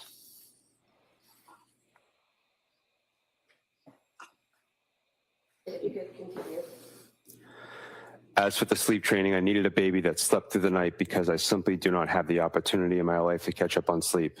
I just don't. If there was a time for me to nap every day, then that may not have been the case, but there really isn't. When Cal naps, I have to take care of Cora and Dawson. That's just how it is. It feels cruel to me that we did not do that to Cal, but the reality is we did what we had to do. I guess I also feel slightly traumatized by the sleep training, but that feeling was only really present when I was severely sleep deprived and paranoid. I know what we did was the right thing and okay. As for the breastfeeding, it kind of goes hand in hand with the sleep training. Once he started sleeping most of the night, it was then a daily struggle to keep up my milk supply. I was having to take a ton of supplements and constantly think about eating and drinking enough to keep the supply up. And then I was having to think about pumping extra to keep it up. And that was really hard to do with Cora and Dawson around. When I tried to leave Cal to go out with Cora and Dawson, I was stressed about the pumping, and not to mention the fact that Cal was at home and not taking a bottle. So it was a battle of if I should pump or not. I know I did the right thing because I need to be able to leave Cal with someone and get fed. As much as I don't want to leave him, I need to be able to. I need to be able to be present with my other kids. I still really, really want a fourth child, but I need a really good therapist before then. I'm on the fence about starting a new med or not. I want to feel happy, but it would be nice to feel authentically happy and not fake. But I need to feel happier than I did last evening because then I was pretty depressed and not enjoying any of my children. It was really sad.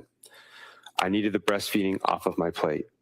I'm struggling so hard because I wanted to parent each of my kids like my first, and since I can't, that's depressing to me.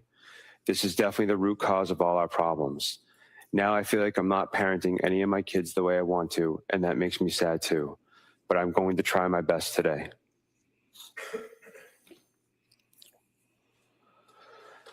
Things I love doing that help me love and appreciate and enjoy my kids are activities with them. I definitely started having some depression after Cora, but once I started getting up and out with her, I felt much better.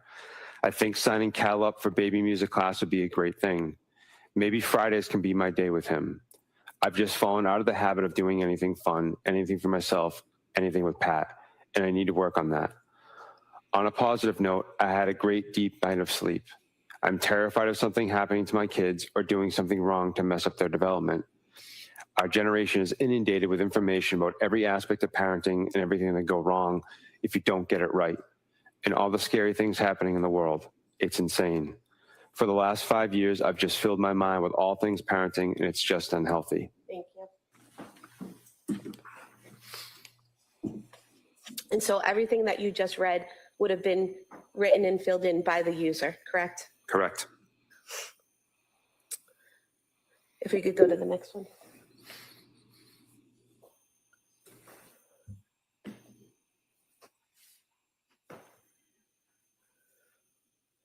This is another note, is that correct?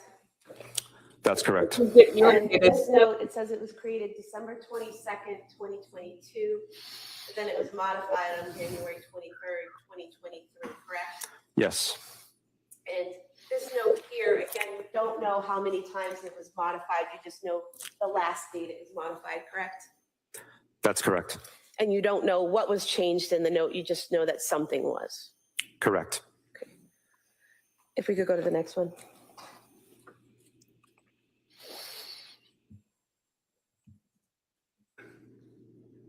Now, in this report, we're seeing some photographs. Is that correct? Yes. And why did you flag these photographs? The photographs had multiple modification dates relevant to the investigation. How so? The photographs have created, modified, and access date that are all the same. However, the metadata indicates a much earlier time. What is metadata? Metadata is data about data. An image is data. And with the Cellbrite physical analyzer tool, you're able to see the data about, in this case, an image. Metadata would be the device used to capture the image. It would be potentially based on the user settings, location data associated with the image, where the image was when it was taken, where the device was when the image was taken. A lot of times it'll tell the size of the image or the type of image file that it is. And so basically, when you look at the metadata of a photograph, you can tell what device was used to take it and the date that the photograph was taken on? Correct. And can you also tell if that photograph has been changed or modified in any way and when it was changed? Using the forensic tool, I can make inferences based on certain modifications. And how do you do that? In this case, the image here is a .jpg. That's the file type of this image. Therefore, I know that the image that I'm seeing is created, modified, and accessed on this date. However, it has a capture time of November 2nd, 2022 at 11:27:15 a.m. And is there something on here that says when it was modified? Where the cursor is now, it indicates the modification date. So above it is when it was created, below it's when it's modified? Or no, down here, capture time and the metadata is when it was initially created, correct? Correct. And you look at the source file, you can see the source file indicates that the image was modified under the component where it says adjustments. You can do that on all files. Just for the Mouse jury's click on all looking at files this and look at report, source files. here in the metadata, capture time is when the photo was taken. Above it, the 1/23/23, that's the date that the picture was changed in some way. Yes. And are you able to tell how the photograph was changed? I can do analysis based on an image and see that an image from its native format was modified. So basically, if I'm on my phone and looking at photos and I brighten something or I crop something, crop someone out of a photo, that would show it as being modified? It would show it as being modified. In this instance, it created a new file, which is why it has the created and modified date being the same. And so would it be accurate to state that on this type of phone, when you modify a photo, you can change that photo and leave it there changed, or you can create a new image with that changed photo? Well, with an iOS device, Apple has the capability of taking what's known as a live photo. It's a proprietary name with Apple, but the exact file type is HEIC file. HEIC stands for High Efficiency Image Container. HEIC or a live photo is essentially that. It's a container or a burst of images that are taken over a very short period of time. It's a more effective way to store an image file within a device. It takes up less room. It also allows the user to have a multitude of pictures to choose from at a single point in time. If you modify an HEIC image to be a singular photo, you can save it to the file type known as a JPEG or JPG. So a live photo is one of those photos that's taken, and you see a little movement before it settles into the photo when you look at it? Yes, ma'am. And is that an automatic setting on iPhones that it's set to live and you have to change it if you don't want that feature? That's correct. And so if you modify the photo and save that photo, that modified photo is not live? Correct. And is that what you saw here? There were a lot of photographs of the children that were accessed and modified in some way? Yes. And during what time frame were these photographs accessed and changed? During the evening hours of January 23rd, 2023. Wow.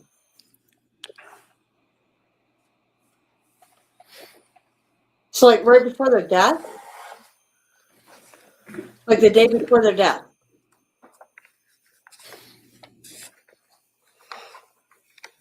Okay, if we could go to the next, please.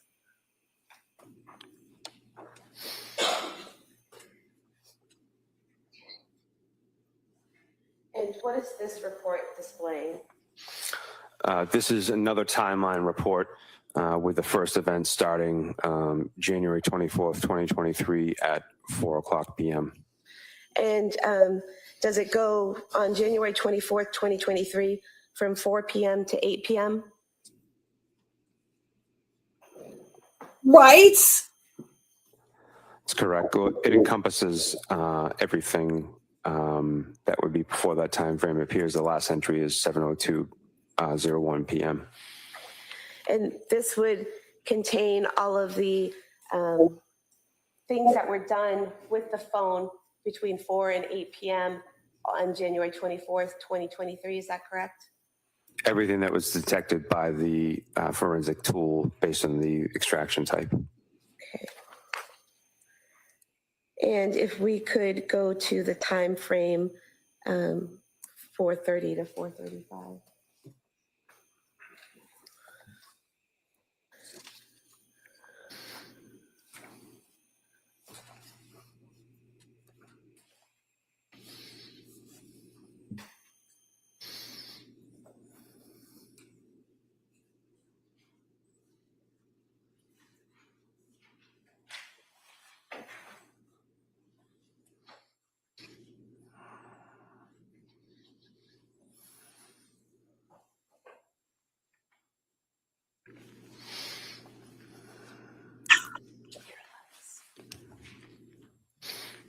Using the tool will search Miralax.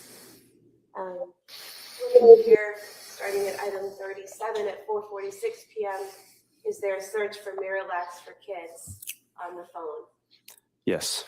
And again, we're seeing this, the search for Miralax for kids, 4:46:55, 4:46:55, the same time over and over again. Is that another example of one search showing up in multiple categories? Correct. As an examiner, I would be looking at the timestamp and also the category second box in from the left, indicating that the Celebrate software has parsed it in multiple locations.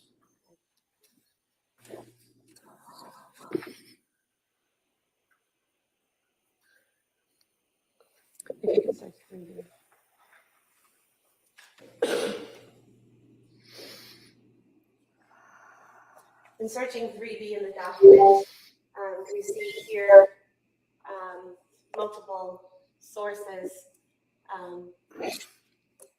You could do a search with the number 3.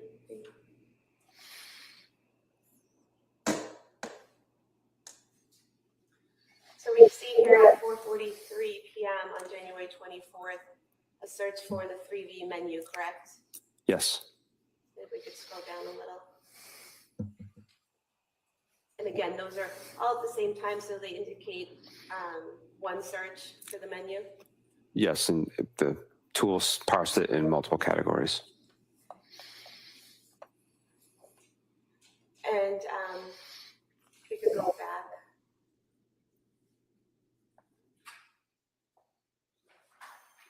Was there also a search for an Apple Maps for 3V? Yes. And what time was that? Sorry, there's a glare.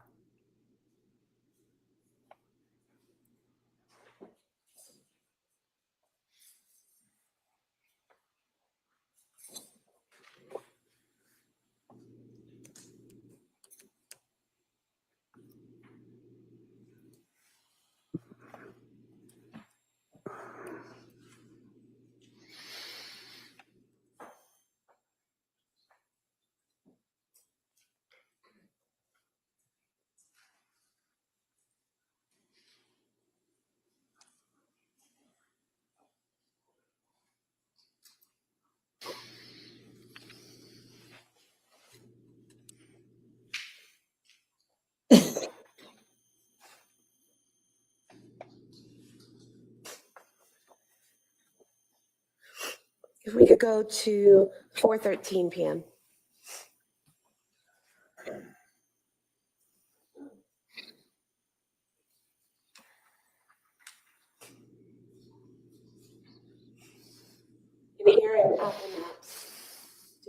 the 3D restaurant at 4:13 p.m. Yes. And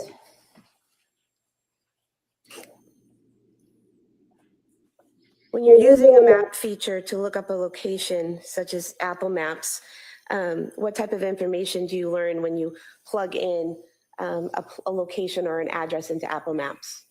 A route preview. And does that route preview give you a length of time it would take to travel to that location? Depending on what you indicate as your originating location, yes. And so if you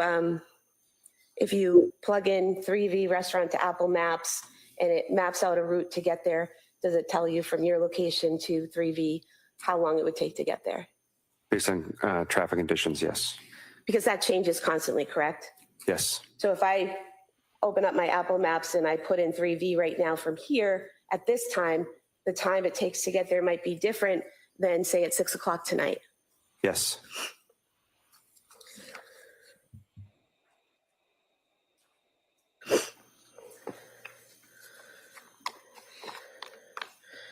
And so if we can go to 4:47 p.m.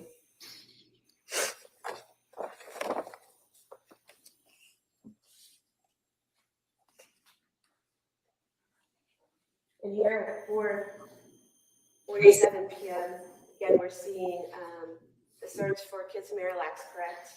Yes. Is there also a visit to a CVS website here at 4:47:04? Yes, it's categorized in multiple categories within the tool, but it parsed an artifact at that time. If you could scroll down a little, please. To the phone call, the next phone call, right here. This outgoing phone call at 4:48:21 to 781-585-6581. Did you learn that that was a phone call to the CVS at 189 Summer Street in Kingston? Yes. And so that would be an outgoing phone call from the defendant's phone to CVS. Yes. Can we go to 4:53 p.m., please?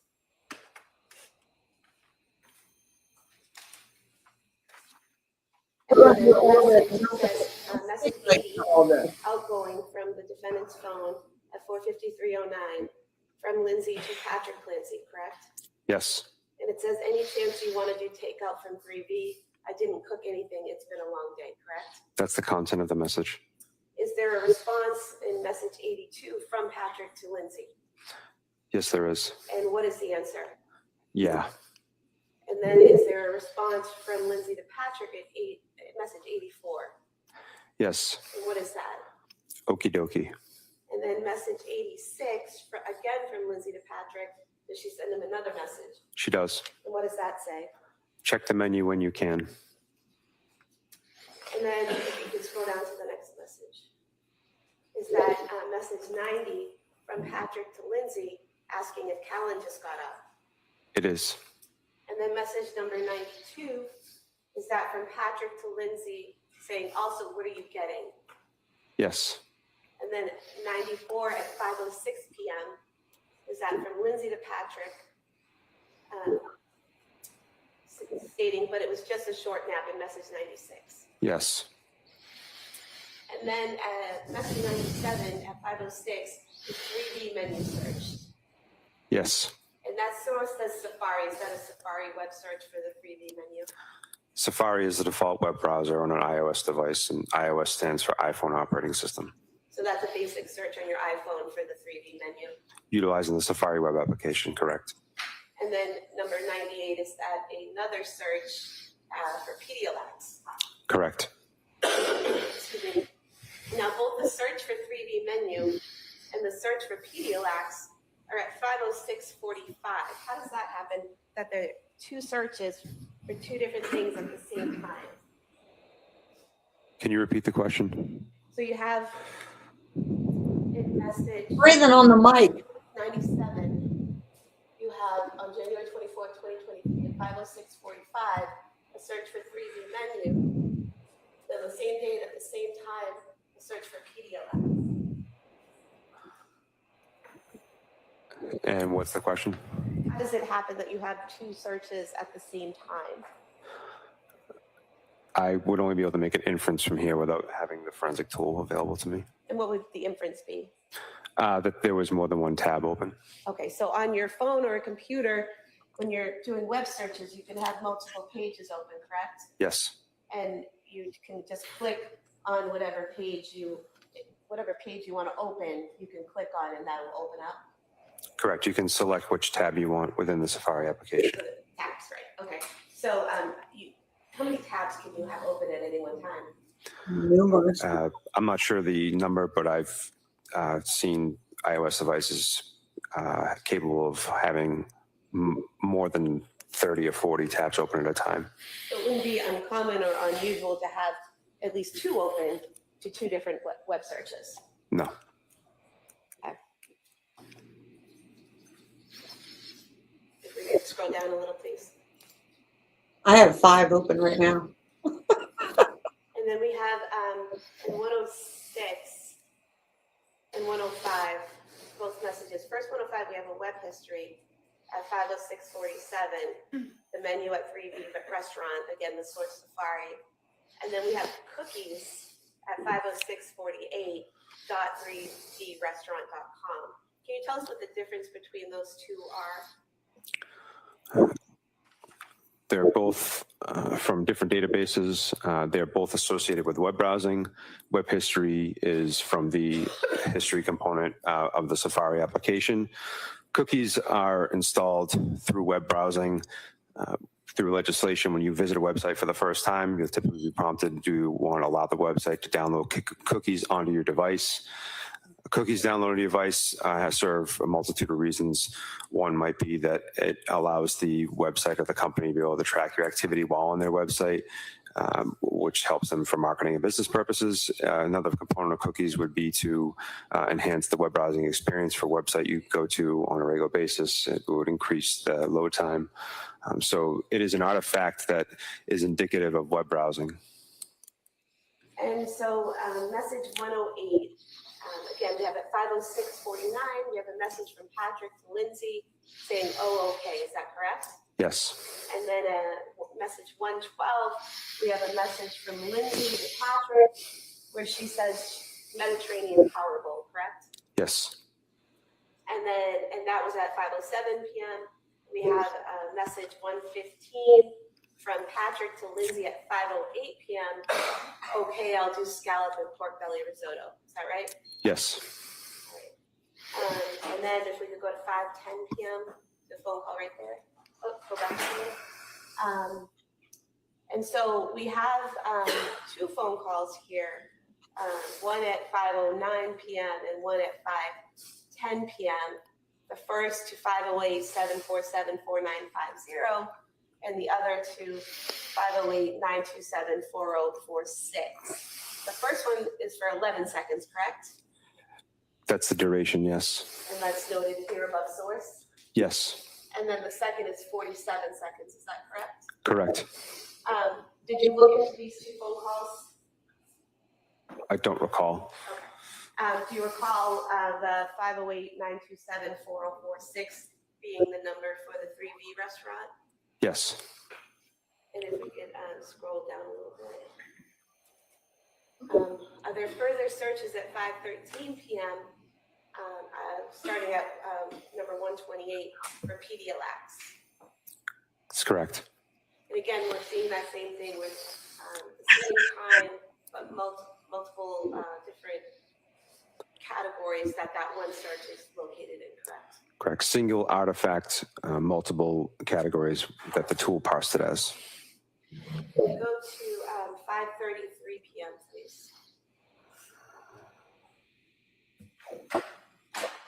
Oh, I'm sorry. Stop there. Thank you.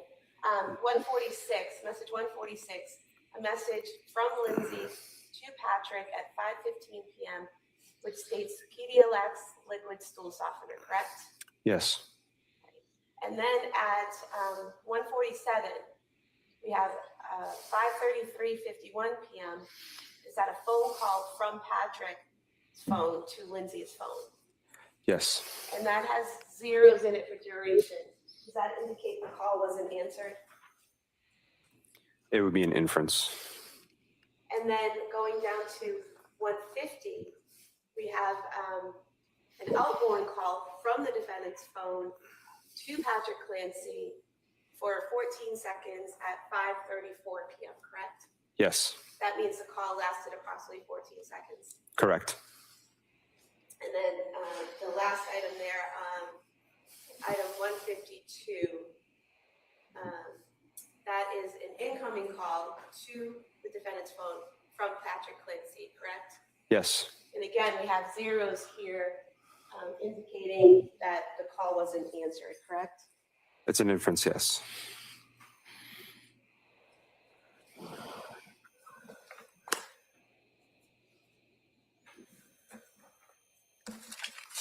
If I could have these reports that I just went over submitted on this disc as the next exhibit. That may be admitted.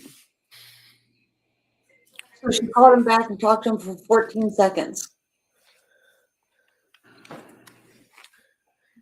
Did you also, looking through the defendant's phone, access the information on the calendar portion of the phone? I did. And the calendar portion of the phone, does that have different types of data, both While populated by the during phone a- itself and Apple, and then items populated by the user? Yes.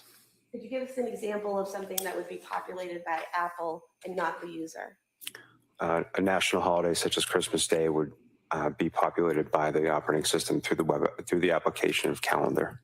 And then if I'm using my phone and I'm putting in appointments or parties or things I'm going to, that would be something that the user is putting into the calendar? Correct. And did you do a report of all the calendar activity for Lindsay Clancy's phone from August 4th, 2022 to January 31st, 2023? I did. I could have this marked as the next exhibit. All right, that may be admitted. Ms. Sprague, is this a good time to take the morning break? I just have one more exhibit to put in and then I would be done. That's fine. Did you, I'm sorry. All right, thank you. Did you also do a report on all the text messages between the defendant's phone and an individual that had been labeled mommy? Yes, And was that for the month of January 2023? I did. We move to have these admitted as the next exhibit. All right, that may be admitted. I have nothing further. All right. So why don't we take the morning recess at this time? All right. So members of the jury, we're going to take a short recess, and then we'll return back to the case. All right. Please.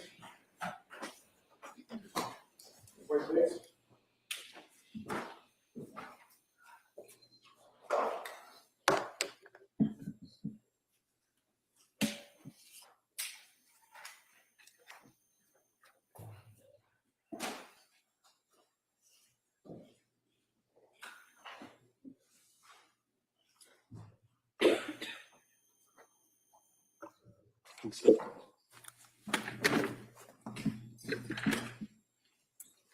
Here's the next courtroom. All right.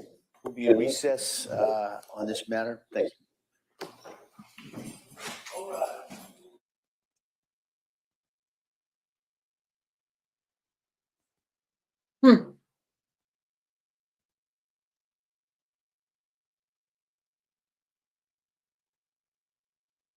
She looked perplexed and then crossed her arms. That's weird. So how does one call somebody back during psychosis? Because during a psychosis, you're supposed to be out of it, right?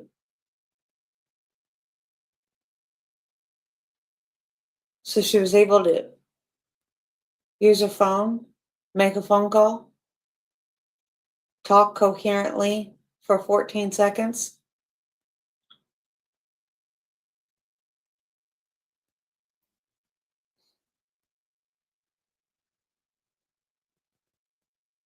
And the last phone call that he made was when he got home, tried to call her phone because the house was quiet and she was already out the window. I do find that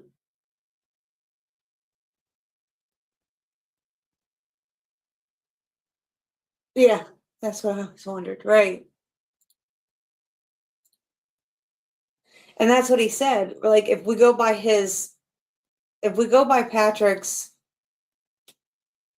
testimony on the stand, he said that she just sounded like she was in the middle of something. Well, of course she was. She was in the middle of strangling her children when he called, or running up and down the stairs, or whatever the hell she was doing because she was out of breath. Sounded like she was in the middle of something, right?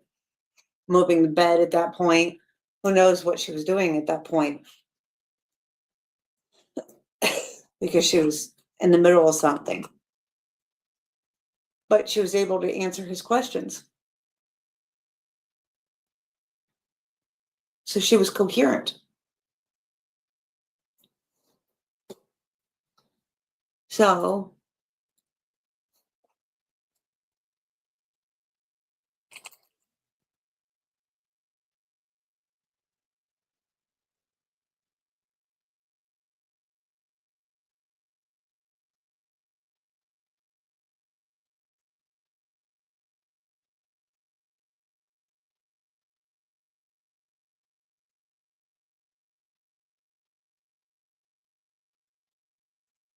okay, so psychosis is a term of collections of symptoms that happens when a person has trouble telling the difference between what is real and what is not.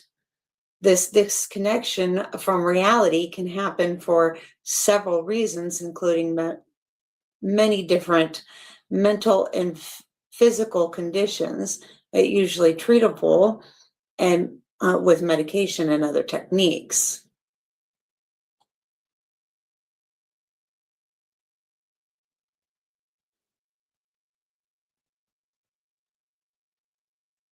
Oh my God. Medical conditions that can cause psychosis. Alzheimer's, that makes sense. Hormone-related conditions like Addison's disease, Cushing's disease, thyroid gland. I don't have a thyroid gland, so too active or not active enough. Infections to your brain or spinal cord, like meningitis. Lupus, I have lupus. Lyme disease, multiple sclerosis, postpartum psychosis, stroke, vitamin B1 or vitamin B12 deficiency. I have vitamin B12 deficiency. I actually have to take shots for it. This is wild.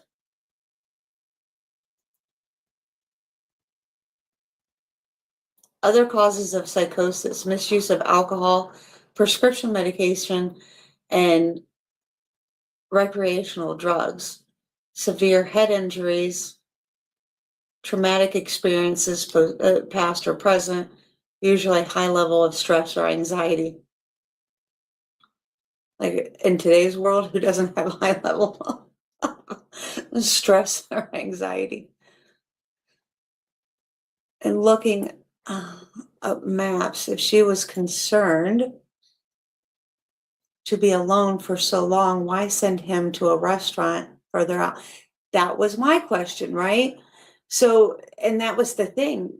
In his own testimony, they hadn't gone to that restaurant except for 3 times in their whole existence together. And it was only when they were out. They'd never ordered out to that restaurant, right? To order in from that restaurant.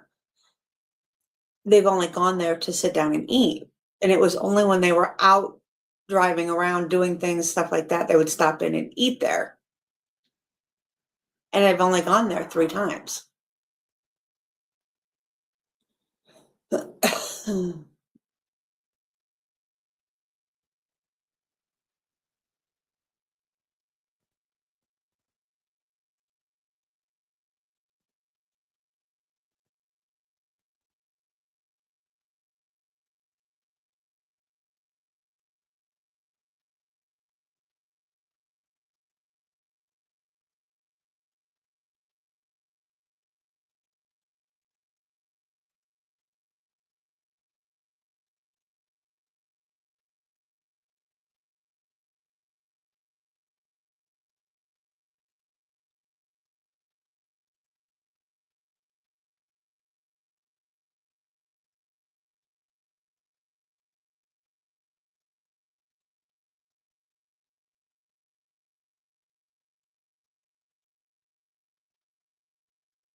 Oh, wow.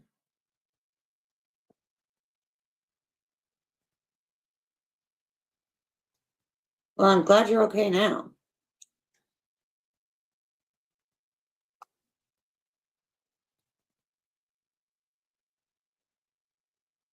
And my husband's uncle had the early onset of Alzheimer's.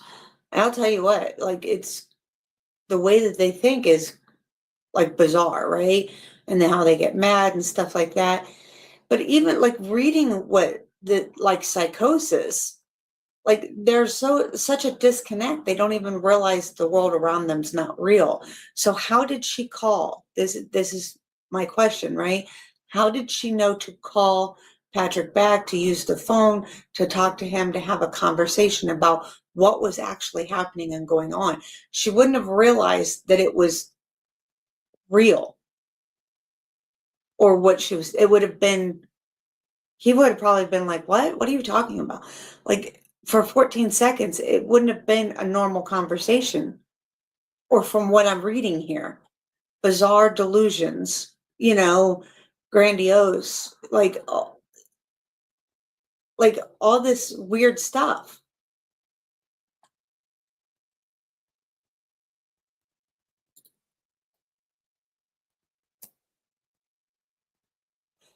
Right.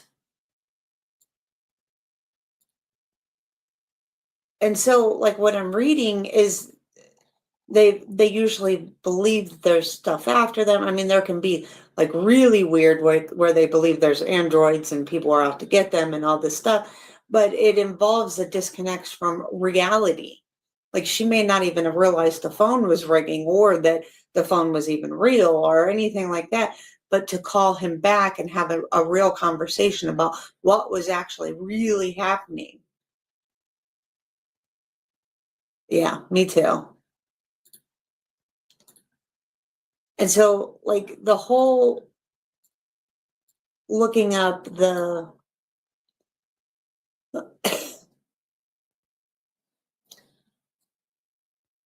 bridge thing, right? Because if you read that, it was jumping from a balcony, jumping from a rooftop, bridge, whatever, jumping out a window.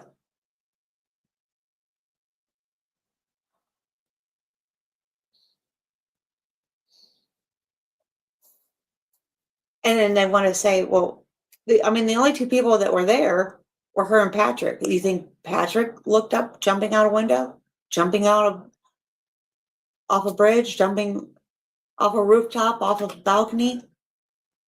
And I realized that was in August. But and this is the thing, he wants the doctors to say they didn't treat her properly because, she had, uh, suicidal ideology and all this stuff or whatever. He wants the doctors to say that, and that she called suicide hotlines and they couldn't help her. She wanted to go to this treatment center and they said she didn't meet the criteria, blah, blah, blah. But then she didn't look up this, but Patrick did. Like, it's not meshing. Right. Exactly. So here you have something in August that literally the top headline is balcony, windows, roof. And what'd she do? Window. But we're supposed to believe that Patrick looked it up? It's the only two people. It wasn't like her kids did it.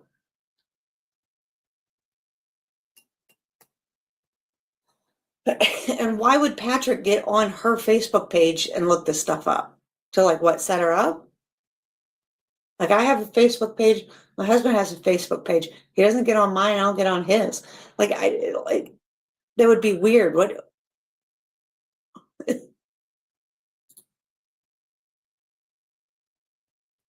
Right. I agree.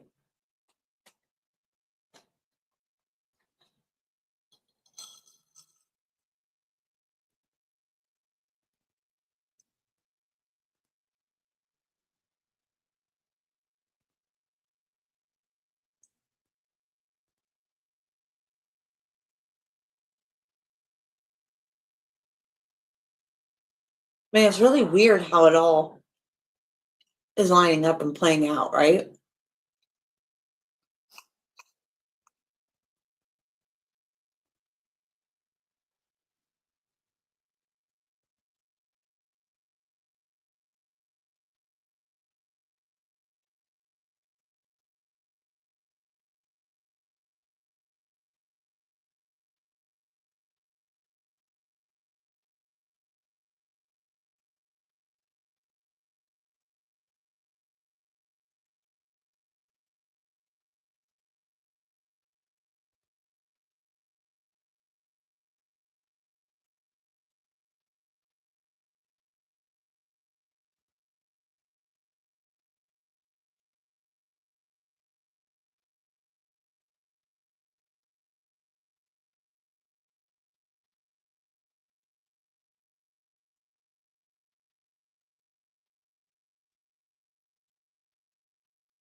Yeah. Well, and then Patrick saying, "Oh, my wife doesn't have bipolar." Was that a problem if she did? That would be weird too. And then also her looking up, can you treat psychopath? That's a weird.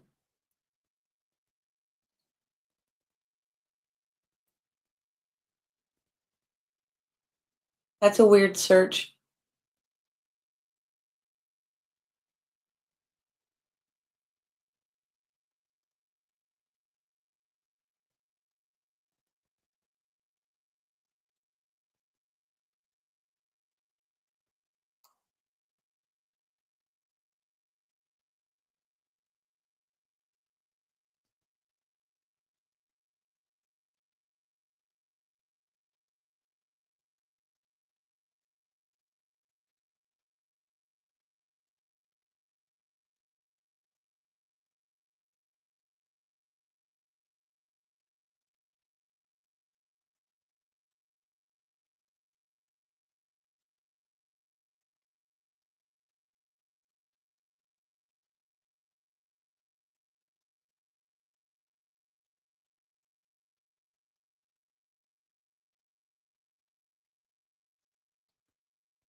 Right.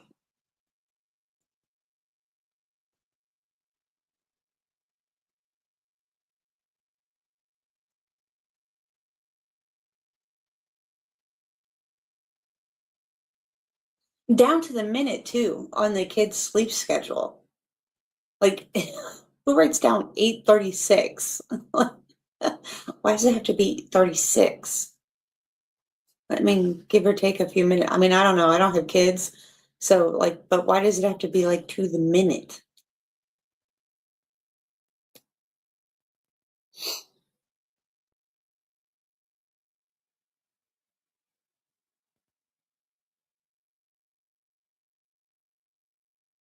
Oh, well, as I said, he's so disconnected from his life, right? Like talk about disconnection. He didn't know half the, I think he just put his head in his work and just like, she's got everything. Can you believe she wanted to have a fourth kid though? Whew.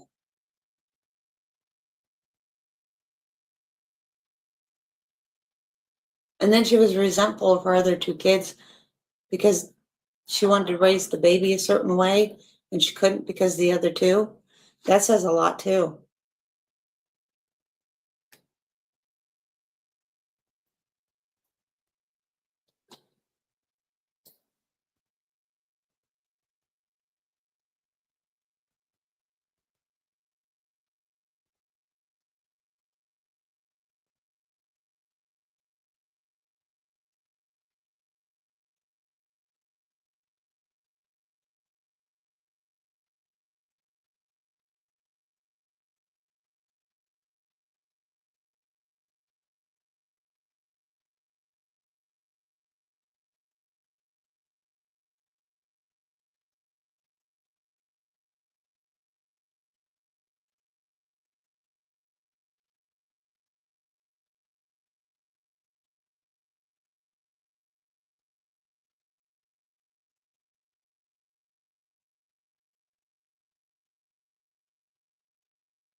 Exactly. Crazy.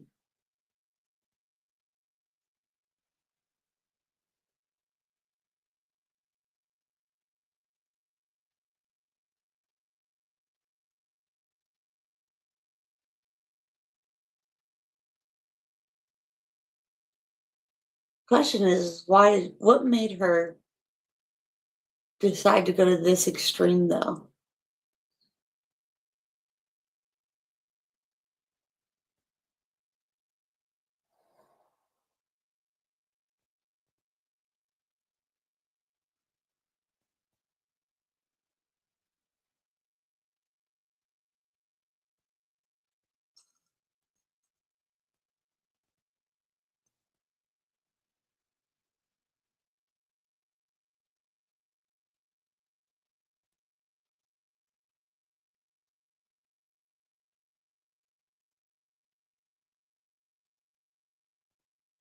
Oh, I don't either.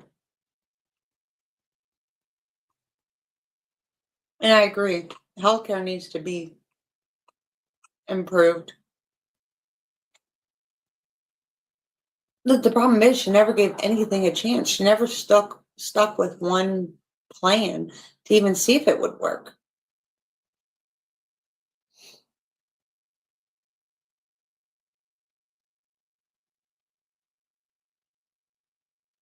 I'll be right back.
Okay, I'm back.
I wonder if he's gonna go until lunch and then let them go before lunch. It's probably what he does. I mean, that's normally what he does when he cuts out early. Just lets them go at lunch.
I agree.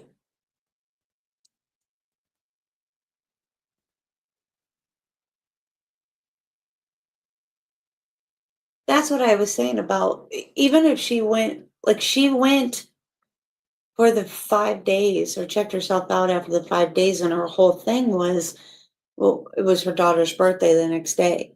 Well, she could have went home and enjoyed the day with her daughter and all that stuff and then went back if she, her whole reasoning was she wanted to be there for her daughter's birthday and her daughter not miss her on her birthday or whatever. Well, she could have went back. It was voluntary, right? If she truly was trying to show people that she wanted to help, why did she stay out? She had to know that she wasn't better and that it wasn't getting better. Or checked herself into a different rehab, not rehab, but facility.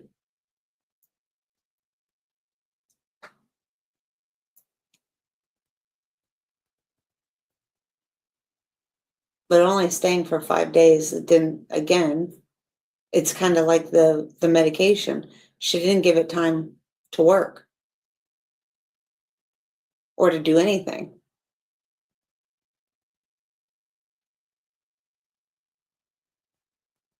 I also think that's a lot of what's wrong with today's society is that we want the quick fix. We don't want to change behavior. We don't want to do anything. We just want to hurry up and right now. Right.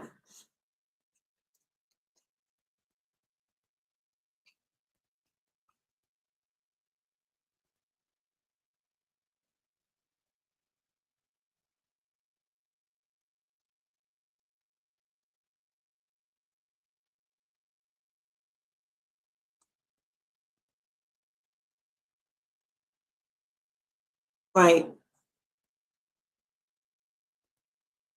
Well, that's the thing. So this is the problem, right? We're seeing that the defense keeps saying, well, she couldn't get into here. All you're saying is call 911 or this, you're her therapist. Blah, blah, blah. Well, the therapist doesn't come to your home if you're wanting to commit suicide. The therapist isn't, like, the therapist can't be with you 24/7. And if you truly believe that you're going to commit suicide or you have a plan or whatever, and they're not available 24/7, then yes, you call 911 or you call emergency hotline or whatever. I mean, like, she always told everybody she didn't have a plan, or she was afraid to have, or she was on the verge of having suicidal thoughts, but I don't even know what that means. I'm afraid to have suicidal thoughts. I'm about to have suicidal thoughts. You either are or you're not. And yeah, everybody wants the magic pill. Doesn't matter what it is.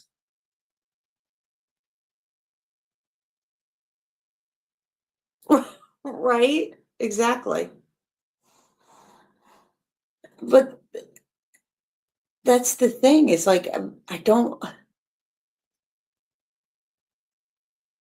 even understand that statement. I also don't understand the statement of she was afraid to be addicted to Ativan. Then she felt like she was addicted to Ativan. They tried to taper her off of Ativan, but then she didn't want to be tapered off of Ativan, but she was afraid to be addicted to Ativan. Then she thought she was addicted. It's like she had to have a need to be addicted to Ativan. So then quit taking it.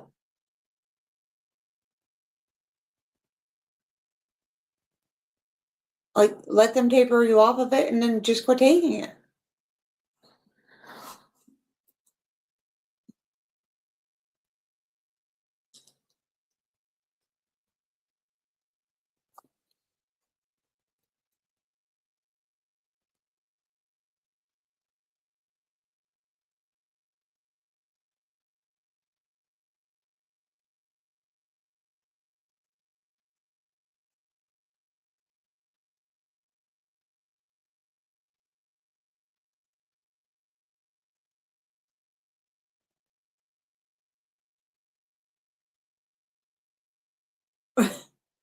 Yeah, I don't like some of the words, some of the phrases that she used.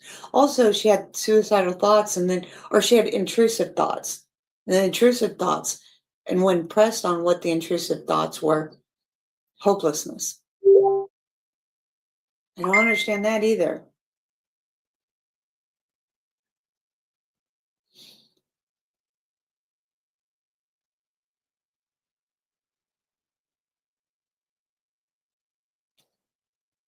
But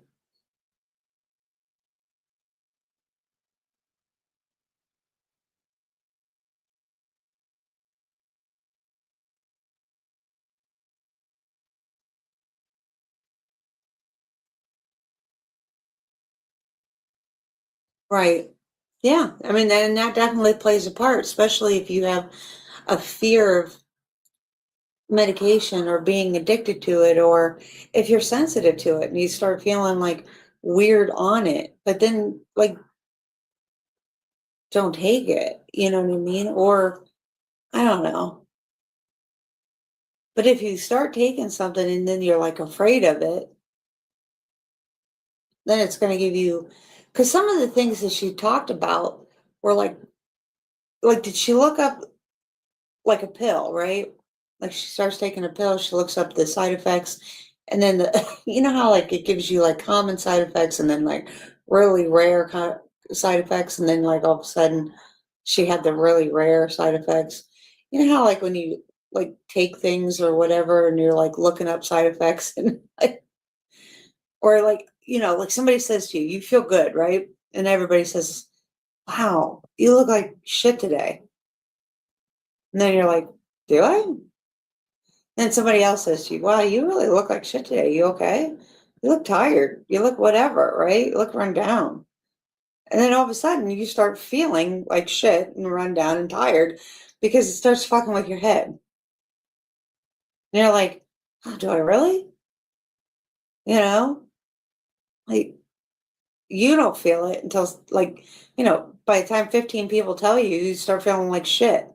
Or like, you know, you don't feel good. You start having a sore throat. You're like, maybe I got a little bit of a cold. Then you start looking up your symptoms on, you know, WebMD, and all of a sudden you're going to die. You know what I mean? Googling your symptoms, like it's the worst case scenario, right? But like, I just wonder, like, if she was already anxious, had anxiety, which, like, don't get me wrong, like, I believe that there can be postpartum depression. Obviously, it is a subsection in the book, right? And I believe if she had it with her second child, she probably had it with her third child. And maybe she just had anxiety about which anxiety is going to make you feel worse. I'm allergic to bees. So when I see a bee, I like totally freak out. Why? Because I know if I don't have an EpiPen by me, I'm literally going to go into anaphylactic shock, which freaks me out. It does. Freaks me out.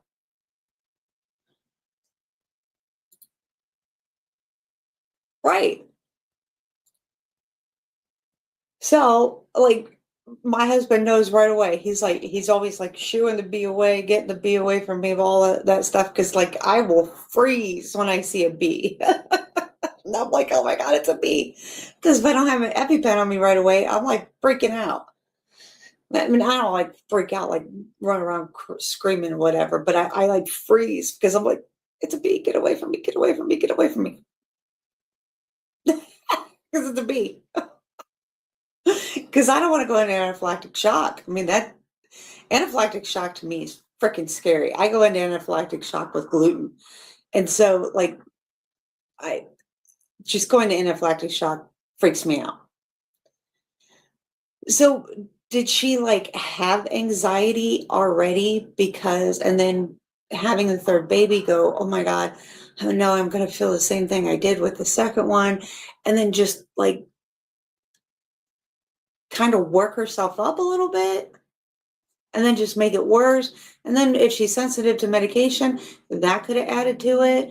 And then the fact is, yeah, they put her on this pill, this pill, this pill. At some point, I would have, if I was her, I would have just said, stop taking all the pills. I'm not taking no more pills. I'm just going to like go cold turkey and just, she wasn't taking enough that she needed to worry about it.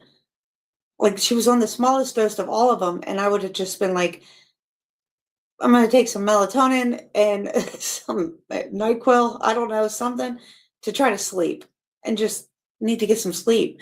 That could have played a part too. Not having sleep can screw with a lot of people.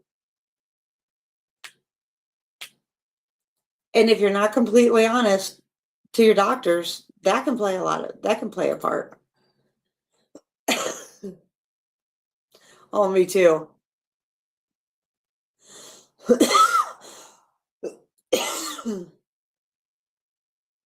Oh, it is.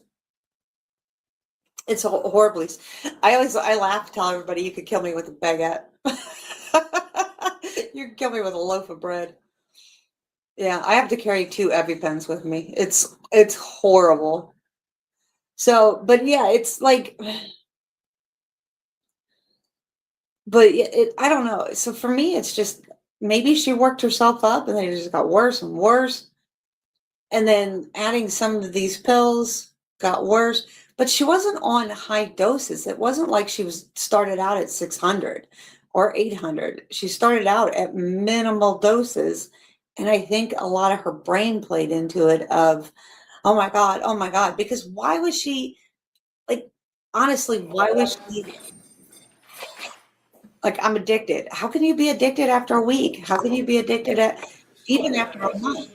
Be addicted to You ready Xanax. for the jury? Yeah. Month, Thank you. and the doctors are like, you know what I mean? Like you were taking it for a month. Come on now.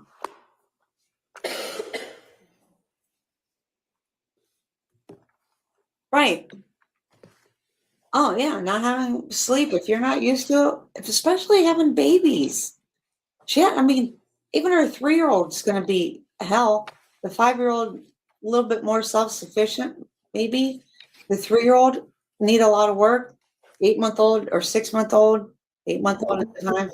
A lot of work. And I'm guessing that Patrick didn't do a whole lot. Just because he seems like he's so disconnected from life. That's a lot on her.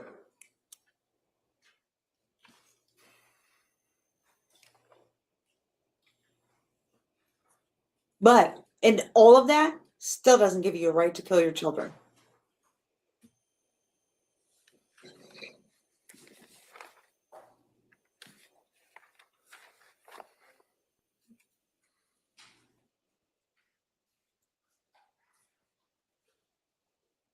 This court's now in session. Please be seated.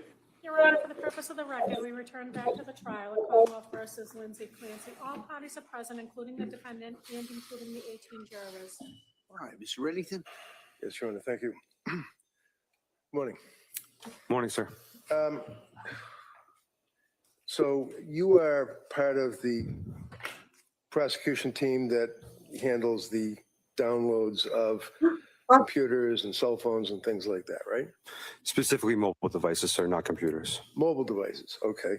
And the other gentleman that testified, Pavo, is that his name? Pavo, sir. Paveo. And he did the laptops that were found in the office, in the home, right? Correct. He has those certifications. Now, the district attorney had asked you some questions about different searches that you had done on Celebrate and on Axiom. All your searches dealt with Lindsay's cell phone, right? To clarify, sir, I did no searches on Axiom. Okay. You did searches on Celebrate. This is the only forensic tool I use, correct? All right. And basically, I'm just trying to get a handle on that you and your other brother or sister officers would examine, for example, the computers that were found in Patrick's office in the house, right? You didn't, but the other people did, right? That's correct. And then you got the computer, strike that, you got the cell phone that was Lindsay's cell phone, right? Yes, sir. And you then did, what's called an advanced logical of Lindsay's phone, is that right? That's correct. And what is an advanced logical? What does that mean? It's an extraction that utilizes the iTunes backup of an iOS device, and it acquires most of the user-facing content, meaning calls, texts, images, Okay. browser history. So you lost me on user-facing. What does that mean?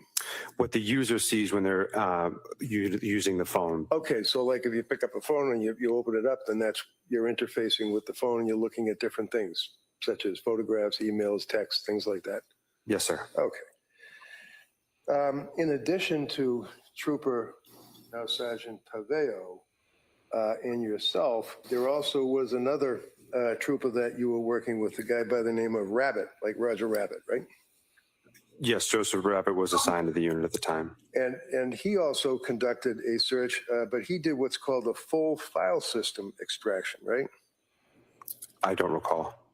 Okay, what is a full file system extraction as opposed to advanced logical extraction? A full file system extraction would acquire the databases and information that you cannot see as a user on a device. I see. So your extraction was done on January 30th, is that correct? Yes, sir. And Rabbit's extraction was done on January 27th, right? I'm not aware of Trooper Rabbit's extraction. Did you ever collaborate with him as investigator investigating Lindsay Clancy on this case and talk about what you located or what he located? I had no discussion with him about the phone extraction. All right. Is he still working for the state police? He is. Would you agree with me that the full file extraction actually gets more information than the advanced logical? In other words, Rabbit's extraction would have got more information than you got on your advanced logical. That's correct. So one of the things the district attorney had asked you about was in reference to Exhibit 237. And that would be the Celebrate report. Is that correct?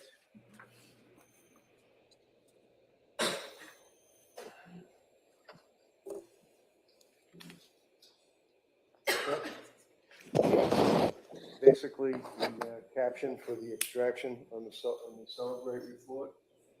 This is a supplemental report that I completed from the physical analyzer software. Okay. And would that be Celebrate? Yes. So, before I ask. Looking at Exhibit 237, the second page, that on the very top that I'm looking at here, can you tell me on the right, what is it depicting on the right? It's Little box. Oh, email address. It's going to say Pat and Lindsay. See a little box? Oh, well, I'm just going to approach you. This here is the exhibit that the district attorney asked you to look at, 237, right? yes, sir. Okay. And it's a Celebrate report, right? It's a supplemental report, yes. And that would be the calendar search, right? The calendar supplemental report, correct. Okay. So that means that if Lindsay had appointments anywhere, it would have been presumably, if she put it in the phone, in her calendar, right? Yes. Okay. So when you looked at your investigation, directing your attention to the start time, what date are we talking about? Oh, are we going back to The the, start time is August 14th, 2022 at midnight. End time would be August 14th, 2022, 11:59 p.m. Okay. So if you look down to the next one, it says, what date?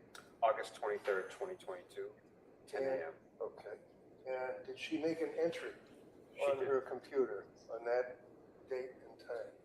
She did, sir. And can you tell me what the entry was? Subject is 10 a.m. Callan, Kingston, vaccine.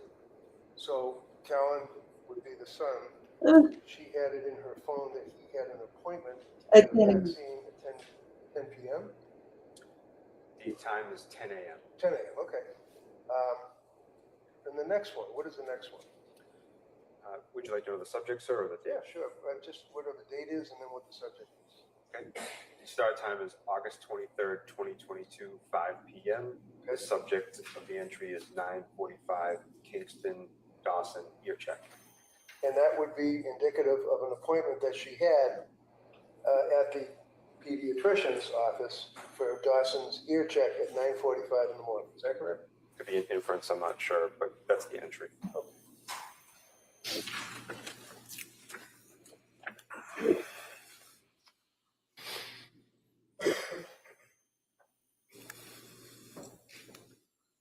Now, so she couldn't have been on the laptop. looking at Exhibit 235, you can tell me, Patrick, what is this document? I recognize it as a screen capture from an Axiom phone extraction. All right. And you did indicate you were Axiom qualified, right? I'm not, sir. I'm familiar with the program as a result of my training with Great Key. Magna Forensics owns Great Key Technology, and in the training course for Great Key, process extraction is using Axiom, but I'm not certified in the software of Axiom. But you can interpret it. You understand what that shows you. It's just a listing of different activities on the phone, right? I'm aware of what the screenshot depicts, yes. All right. Can you tell me see the highlighted one, can you tell us what that is, the date, the time, and what it's referencing? Do you need a magnifying glass? References a website, sir. And what's the website? Mail.google.com. That mail, like M-A-I-L, right? Yes, sir. Okay, does it indicate whose mail it is?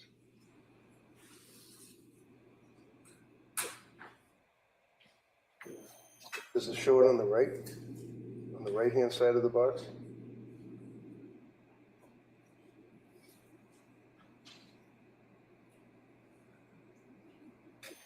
I can't definitively determine whose mailbox it is. Okay. Trooper, I'm going to ask you, make sure you keep your voice up, okay? Yes, Your Honor. The next page. It's pretty much the same thing, the same day.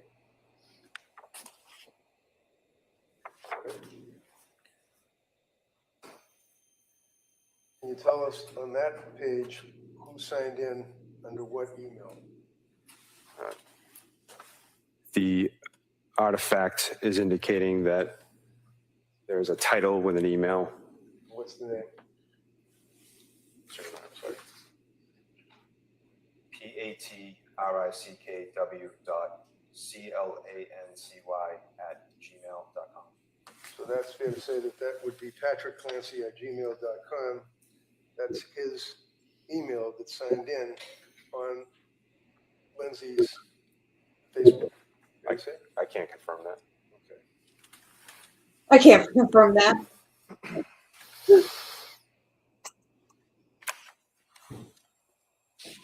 And when you were going through her phone, is it fair to say that, I mean, there wasn't much in her life that wasn't exposed to the state police and the DA's office and the investigators? I mean, your report initially was 180,000 pages of PDF, right? It was a very large download, sir. Does 180,000 sound about right? It does. So 180,000 pages on a PDF, you do a number of extractions, and then you get into the one that you were testifying about. The district attorney indicated, or you stated that it was 768 pages of text messages that she had, along with photographs perhaps. That was a timeline search. The number of items in that report are indicative only of the time frame in which I was utilizing within the software. Okay. So when you went through her phone, did you come across on a Celebrate report, searching for where is the carotid artery? I don't recall. Did you come across, might be easier this way. This is a Celebrate report on Lindsay's phone, right? Now, I understand that you might not have been standing next to another cop going through the records and documents on her phone, but on this, you're able to recognize that as being the Celebrate report, right? It is a Celebrate report, And sir. it's a Celebrate report for her phone. You can tell by the numbers, right?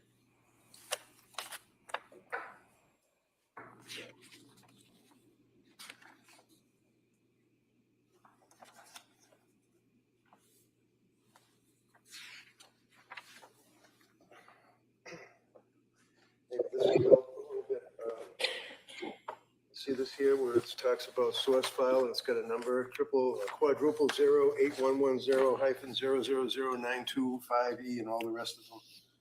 That would be her phone, right? I don't have that number memorized. Of course not, but it would be in your report? Yes, sir. Okay. What is he doing? Celebrate extraction report. It would depend on the supplemental report that you have, sir, whether or not that character was displayed.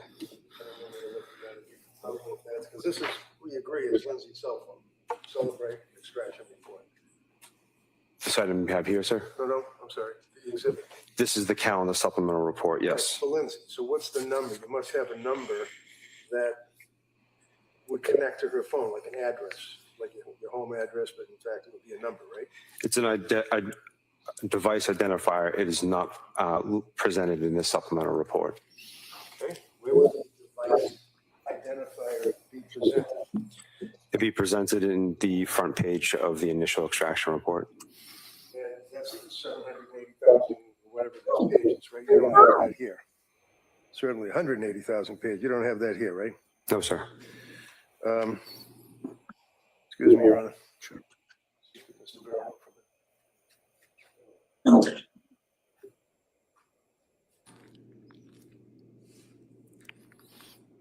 It must be his son.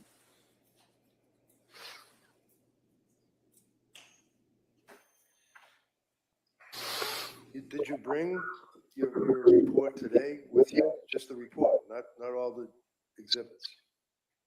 No, sir. So you would agree with me, sir, that one of the concerns as an investigator that you had is things such as looking for buzzwords like suicide, right? I'm not sure I understand the question.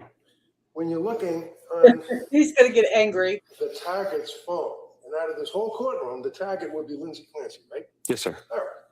And you had access to her phone, right? Yes, sir. And you all went into it with a search warrant, right? Yes, sir. And you were looking for different topics such as suicide, drugs, killing kids, I imagine, to investigate, right? You had buzzwords. Yes, sir. And did you come across, for example, a search that indicates carotid artery? I don't recall. Did you come across a search on Safari, how to slit your throat to die? Oh. I don't recall. Did you come across a search, can you turn airbags off on Kia Sorento? I don't recall. Did you know that she had a Kia Sorento? I did not. Why would he know that stuff? If I approach you with this Celebrate report, sir, does that give you the numbers what I just went through with these searches? The universal device identifier is a match. It is a match, okay. Yes, between this document in my hand and the ones that you're holding. So would you agree, what's the first search on the first box? The value associated with the source file is carotid artery. And the next box? How to slit your throat to die. And the next box? What? Can you turn airbags off on Kia Sorento? These all came from Lindsay's phone, right? I can't confirm that. Well, it's a pretty good inference, right? Yes, sir. Okay. Run right off of these. If we could just see them at sidebar. What is he trying to do?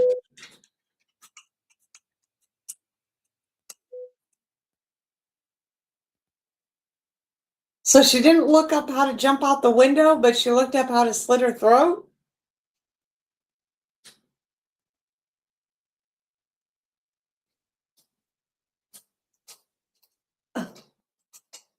I'm at a loss for what this guy's doing.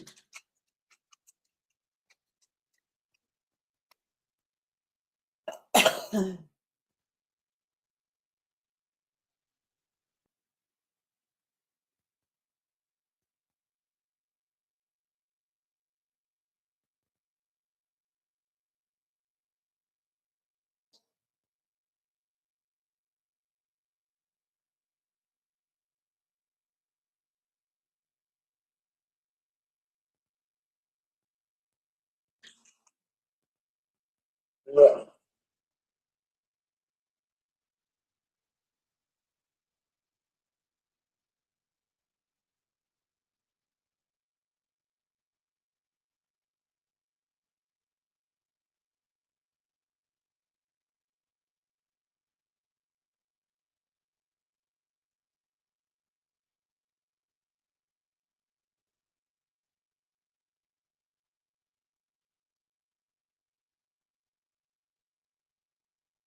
S&P identification.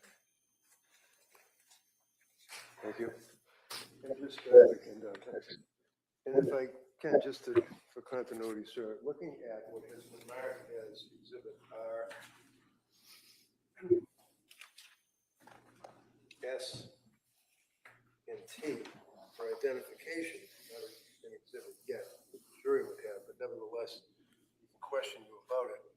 You do agree with me that the phone identifier numbers are listed here, and they're pretty much the same on these three exhibits, right? Yes, sir.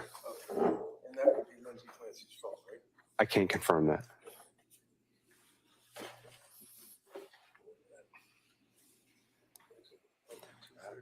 Yes, sir. So I've just handed you Exhibit 237, sir. Can you tell me what that exhibit is? The district attorney questioned you about it. It's a supplemental report that I compiled from the Celebrate software on the calendar application. Do you have access to what was referred to as the mummy text messages? Not with this document, sir. So that document is the calendar that we had already gone through as far as seeing the doctor, 9:45 and 10 o'clock appointments, right? That's correct. So is the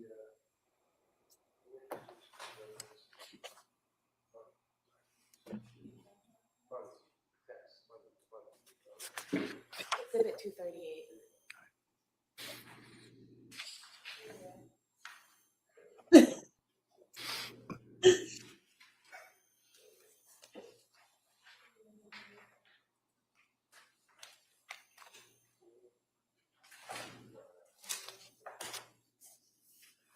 Exhibit 238, sir. If I may. On the exhibit, sir, this would be captioned the mummy text message thread between Lindsay and her mother. Is that fair to say? For January of 2023, sir, yes. Okay, so this search was limited by the police to January of 2023 for the texts between Lindsay and her mother, right?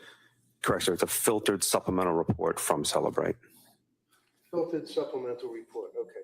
So who would be, when the jury's looking at these in the jury room, who would be the blue texter? Would it be Lindsay or her mother? You could just look at the participant delivered status sent from Lindsay owner to mommy. So the green would be from the owner of the phone to the recipient, mommy. Okay, so green would be Lindsay, blue would be the mother. That's correct. All right.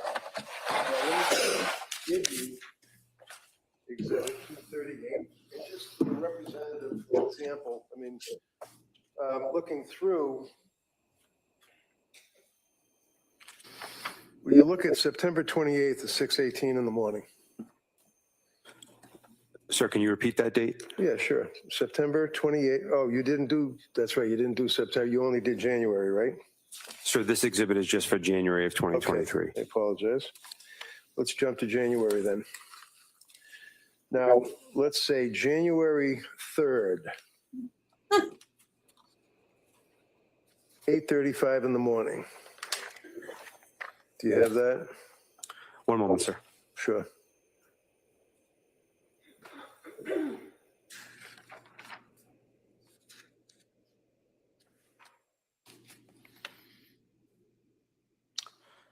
Yes, sir. And what did Lindsay say to her mother on January 3rd at 8:35 in the morning? At 59 seconds, sir. Yeah. I'm all right, period. Anxious about meeting with the whole psychiatry team. How about the next message that she sent at January 3rd at 8:37 in the morning? In 31 seconds. Sure. I'm just worried they won't send me home soon. Now, do you know, as a police officer working on this case, what she meant, send me home? Do you know where she was on January 3rd? No. It would be an inference only, sir. That's all right. You can infer. I believe she was in a medical facility. McLean Hospital. I recall that cost being mentioned. And then on January 8th, sir, at 10:44 in the morning, was there a text from her mother to Lindsay, if you know?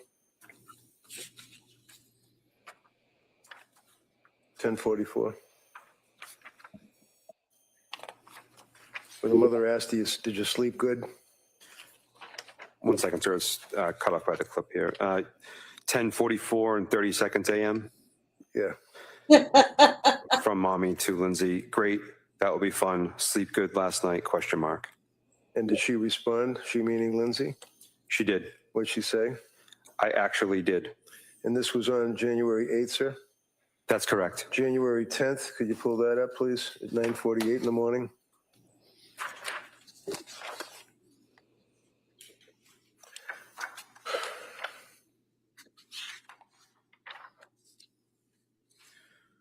I apologize, sir. Can you repeat the time on the Good. 10th? 9:48 in the morning, beginning with mother asking questions of Lindsay. Still sleeping good, question mark.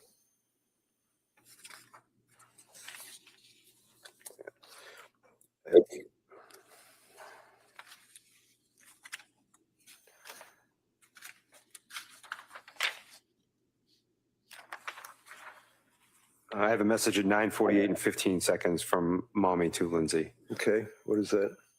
Good morning. How are you doing today? Question mark. And what did she say in response? Good. Period. At the gym with the kids. And what was the date? Was that January 10th? 2023, 9:48, 21 seconds a.m. So do you have January 10th in front of you, not the 23rd? Okay. My correction, sir. January 10th, 2023 at 9:48 and 21 seconds. All right. And what did the mother ask her? Nice, still sleeping good. Did she ask her, are you feeling better during the day? And she said, so far, a little bit.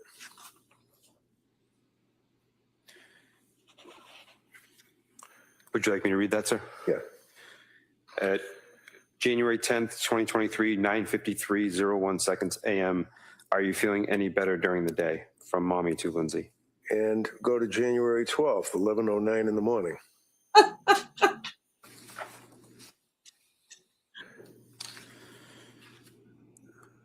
Yes, sir. What did she say? What did mommy say? From mommy to Lindsay, January 12th, 2023, 11:09, 32 seconds a.m. Still feeling a little better, question mark. And how did she respond? How did Lindsay respond? A little bit. And then on January 16th, well, wait a minute, January 14th at 1:05, I think in the afternoon. Can you pull that one up? Yes, sir. One moment. Okay.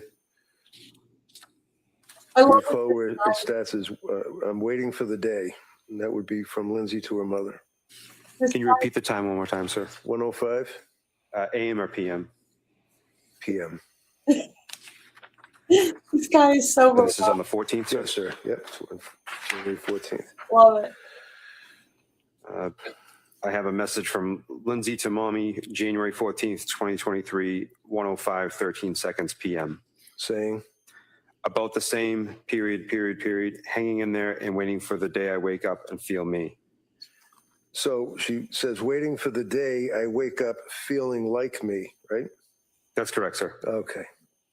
And then on the 16th of January, if you can pull that one up.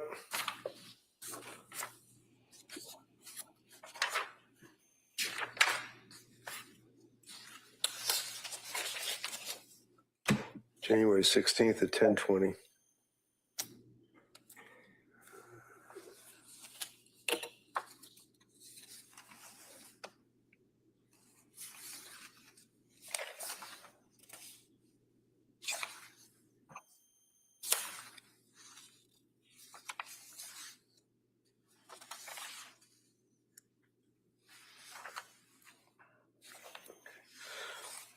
I have a message from Lindsay to mommy, January 16th, 2023, 10:20, 24 seconds AM. And what did it say? It was fun, period. Cora and Dawson enjoyed, period. Now, did it make reference at any point in the text that that was a reference to the Cape Codder? Is that in there at all? You see it? It was fun, referring to what was fun, if you know. Not in this particular message, sir. Okay. And then continuing on, sir, January 18th, would you agree that she inquired of her mother, or the mother asked, are you starting a new med? She said, I did. I started it two nights ago. And that basically the mother was asking her about her medications and how she felt and how she was doing, right? One moment, sir. I just have to get to that point.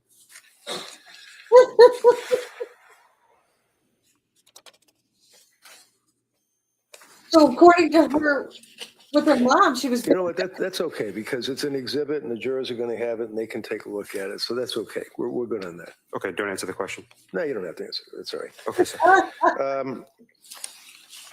Now, You're taking too long. You robotic person, you. on January 24th, District Attorney asked you about Google searches, Googling 3V restaurant, looking at the distance from the house to 3V restaurant, looking up menus. You recall answering her questions on that? I do, sir. And you're familiar also, prior to that, on the same day, that she had taken the baby to a doctor and that Pat texted her and asked basically, you know, how did it work out? Do you recall that? I recall the doctor's appointment. I don't recall the text. Do you recall that Lindsay sent a picture of her and her children taken that afternoon? I recall the snowman photo. I'm sorry? I recall the snowman photo. Okay. And that was on the 24th of January, right? It was, sir. Do you recall that Pat texted back and said something like, oh, wow, you're a good mom? Call that? I don't recall the text. You're a good mom because you went out and played. One of the other searches that you did would be, are you aware that there were searches for medical, such as questions regarding bipolar symptoms, psychosis? Can you be in DKA without high blood sugar? Page after page after page. Trazodone, what is the effect of trazodone? Wellbutrin, how do you feel on trazodone? Ativan, addiction. Prozac, Trazodone, going on and on and on. You guys saw this on her search on her phone, the Celebrate, right? I recall those searches, sir. Okay. Could I offer this, Your Honor? This would be medical searches on her phone. Any objection? No. All right, that may be admitted. Exhibit 239. Great, thank you. Do you recall, sir, that there was also a search for schizophrenia? I'll say that. Not specifically. Well, if I approach you, sir, and your extraction report, is that your memory that there would be a search on her phone for schizophrenia? Who was this schizophrenia?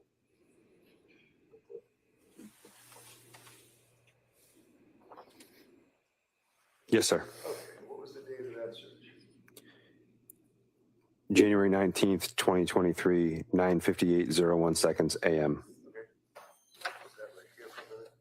January 19th, she How started about searching for psychosis? schizophrenia. Psychosis as well? If I may. Of course. There is a keyword search in psychosis and a Google search. And that would be a keyword search that you said in a Google search on the January 20th? January 20th, 2023, 8:39 and 0 seconds p.m. Then Psychosis, and she kills him with there also a search for it 4 days later. Seroquel is part of a search, yes. And what was the rest of the search? On Seroquel, feel like I can't have a conversation. And it goes on a number of other inquiries as well, correct? Dealing with Seroquel. That's correct, sir. And then further, do you recall that there were a number of pages where she Googled and was inquiring about suicide? Yes, sir. And can you tell us when she was Googling suicide?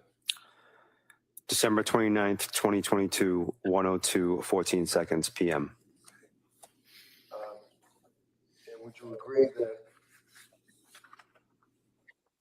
she also Googled on a number of occasions sleep? Sleep is one keyword and part of a Google search, correct? And then there's a number of pages that are attached to that dealing with the search for sleep, correct?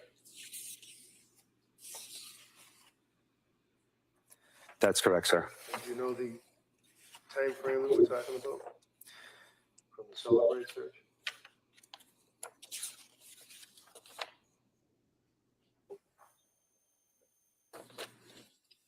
Multiple entries, sir. Majority of them are in January of 2023. Okay. Also, a much larger package of searches for Trazodone. Is that correct?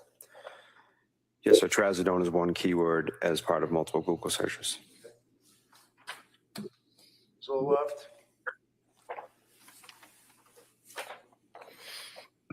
Correct. What's the time frame? If I may just remove this, sir. Yeah, sure. Earliest entry is December 31st, 2022, 4:07:48 seconds PM. Last entry, all on the same date, December 31st, 2022, 7:06:39 seconds PM. Okay. She also, on her phone, is a search for benzo withdrawals, right? Yes, sir. Benzo is listed as a keyword as part of another search. Also, after benzo, it says withdrawals, right? Correct. And what's the time frame for that, please? January 20th, 2023, 8:11:57 seconds PM. And also a search for Wellbutrin. Yes, sir. Wellbutrin is a keyword as part of a Google search. Does it say what the time frame is? It does. What is it? January 16th, 2023, 9:14:47 seconds AM. Okay. And a search for McLean. Correct, sir. McLean is part of a keyword of a Google search. What's the time frame? December 29th, 2022, 8:52:37 seconds AM. Is there also a search for insomnia? Yes, sir. Insomnia is part of a keyword of a Google search. What's the time frame? December 31st, 2022, 7:12:58 seconds PM. That's December 21st, did you say? December 31st, 2022, sir. And there's a search for keyword ketamine. K-E-T-A-M-I-N-E. Yes, sir. Ketamine is part of a Google search. It's a keyword within the Google search. What's the time frame? For this entry, January 20th, 2023, 8:39:0 seconds PM.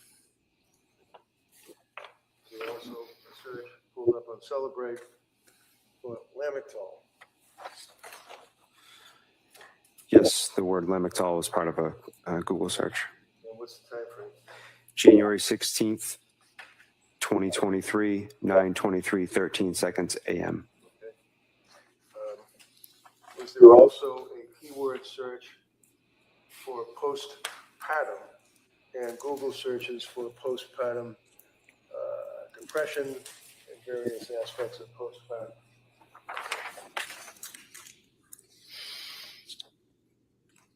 Yes, sir. And what's the time frame for it?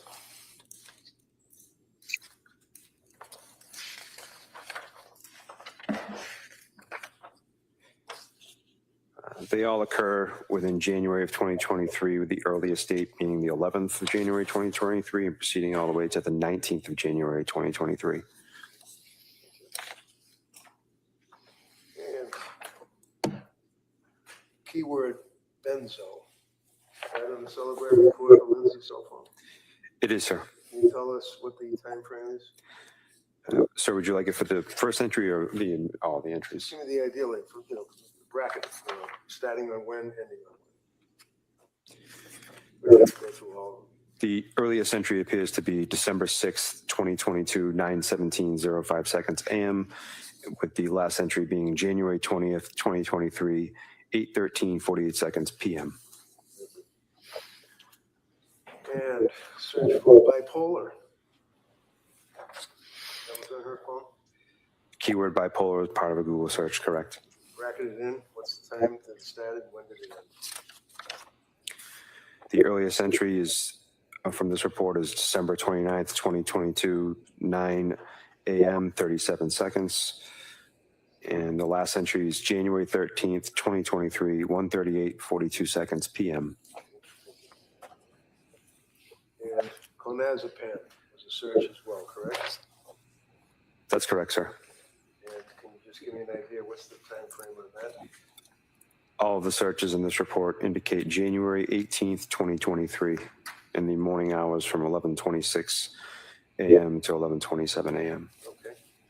And the next one would be Ativan. You see where it says Ativan? What's the first? Just give me the first month. What's the stat? Search for Ativan. The earliest time frame, sir? December 31st, 2022, 7:06:30 p.m. Okay. Next one would be amitriptyline, correct? I'm not sure on the pronunciation, but it appears to be that way. Okay. And when was the amitriptyline search? When did it start? When did it end? January 16th, 2023, 11:01:28 a.m., with the last entry being January 23rd, 2023, 8:17:58 p.m. And then on January 20th, 2023, was she searching intrusive?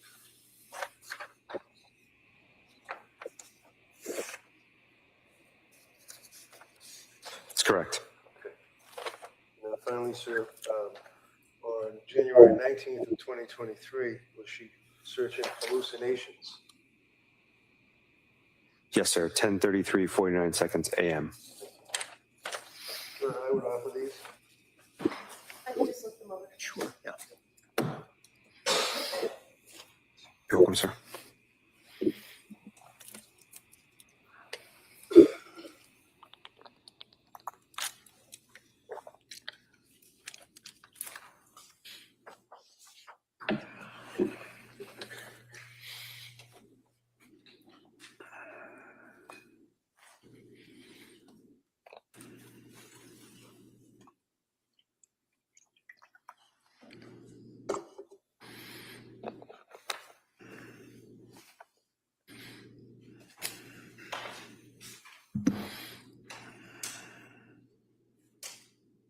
Must be all the family photos.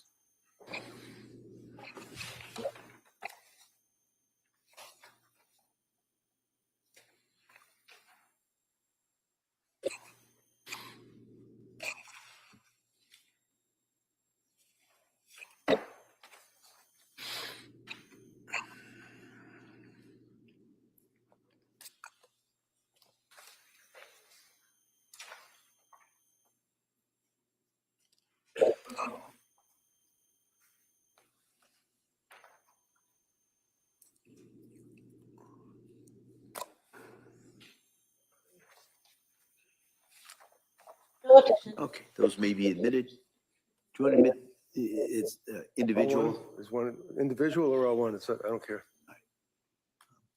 Why don't we do that? I hate to do this to you. Why don't we do it individually? Just might be easier down the road. Okay.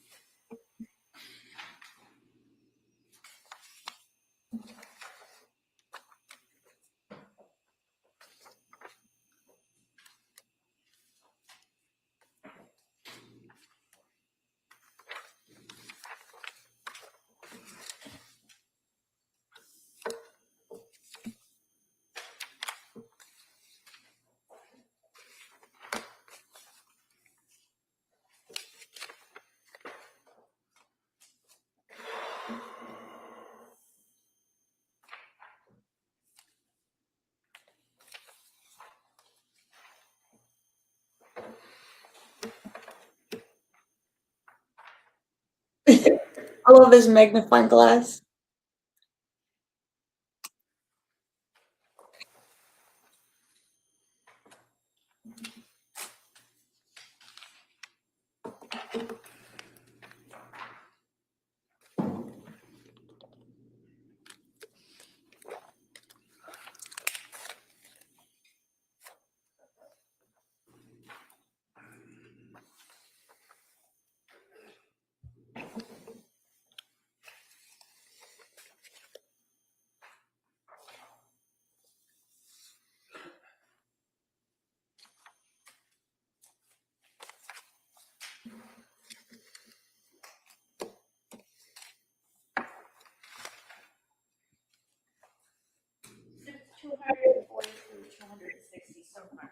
Thank you. Thank you.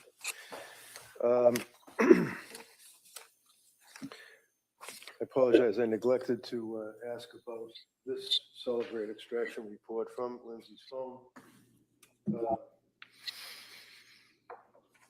Just agree with me, it's another extraction search on her phone. Yes, sir. It's a supplemental report for searched items. And looking at that, if you can, basically there are a number of search terms in there, such as pre-made goodie bags, and that would have been on December 31st, is that right?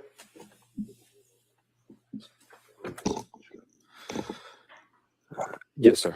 All right, and what's the next one underneath that that would be on December 31st? Child with bloated belly and lethargy. How about the next one on December 31st? Children's Motrin stores. How about the next one on the 31st? Children's Motrin. Next one. Is children's Tylenol the same as infants? Next one. 6-month-old whale windows. That would be WALE, whatever that means. Yes, sir. Month-old whale. Okay. Next one. Earth's best organic baby food. Next one. Earth's best organic infant. Next one. Earth's best organic infant formula. Next one. Nova Plymouth NOVA. Next one. Best kids movies. Next one. Nova Trampoline Lark. Next one. Unicorn Picture. Next one, if you can. Yes, sir. Unicorn Picture Free Coloring. Just read them right down. Yes, sir. Just rip right through it. Paw Patrol saves, I'll spell it. Paw Patrol saves the MEREKR. Twin Girls Bed. Cape Codder Resort. How much formula for 8 MINTH? Chuck E. Cheese. Chuck E. Cheese. Children's Motrin. Children's Motrin stores. ADC Temple Touch Thermometer. Can I just interrupt you? Yes, What do we sir. have to for date right now? The last item I read was ADC Temple Touch Thermometer, sir, and the date was January 17th, 2023, time 2:19:03 seconds PM. Okay. Just want to get a frame on the time. Yes, sir. Go ahead, finish that. 8-month milestones. Fluffy slime recipe. Fluffy slime recipe. UTI symptoms children. Kids Miralax. Miralax for kids. And what was the date on that? The last date on the page for Miralax for kids, January 24th, 2023, 4:47:31 seconds PM. Okay, go ahead, finish these three more. Yes, sir. CVS Pharmacy, Pedialax, Pedialax. Thank you, sir. I'd offer this, Judge. All right, that may be admitted.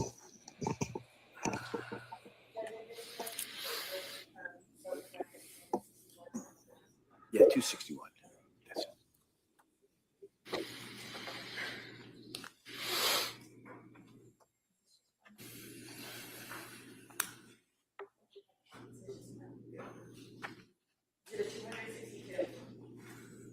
And then finally, sir, approaching you with, like it would be a report. You can recognize that document, right? Yes, sir. All right. And what is that? It- It doesn't have the thing, the header on the top, that's all.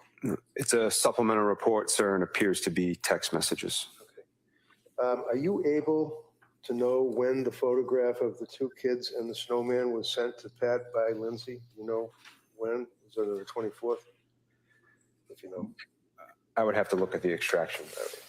So understanding jury would be able to be looking at the photo and has a little history. If we look at this report, you see where it says Lindsay owner. And then over here, it says Cutie. Yes, sir. So is that from Pat to Lindsay? That's correct. And what's the date and the time? January 24th, 2023, 8:19:45 seconds AM. Okay. And what's the next one that you see? And just say to us, like, it's Pat to Lindsay or Lindsay to Pat, and what is the message? You don't have to go through all the numbers. Yes, sir. Next item, do you want me to read the date, sir? Yeah, sure. Just- Next item, January 24th, 2023, 8:36, 17 seconds a.m.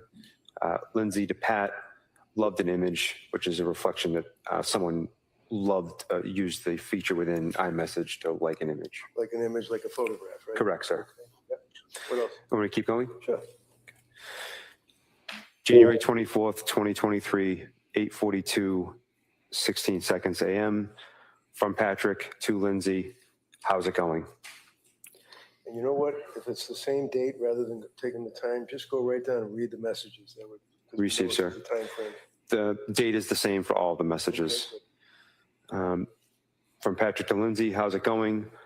Lindsay to Patrick, good. Lindsay to Patrick, okay, her urine looked good, so nothing going wrong with her kidneys, phew. Patrick to Lindsay, good, with a smiley face. Lindsay to Patrick, no message content. Patrick to Lindsay, oh wow. Patrick to Lindsay, you're a good mama. Lindsay to Patrick, smiley face with hearts. Lindsay to Patrick, blank. Patrick to Lindsay, laughed at an image. Lindsay to Patrick, any chance you want to do takeout from 3V, period, period, period. I didn't cook anything, period, period, period. It's been a long day, smiley face. Patrick to Lindsay, yeah, smiley face. Lindsay to Patrick, okie dokie, smiley face. Okay. I'd offer that, Your Honor. Thank you. So, Your Honor, these text messages are already in evidence as Exhibit 23. I'll allow that. Come on. I want this one. It's mine. I want this one. I want to overrun the jury.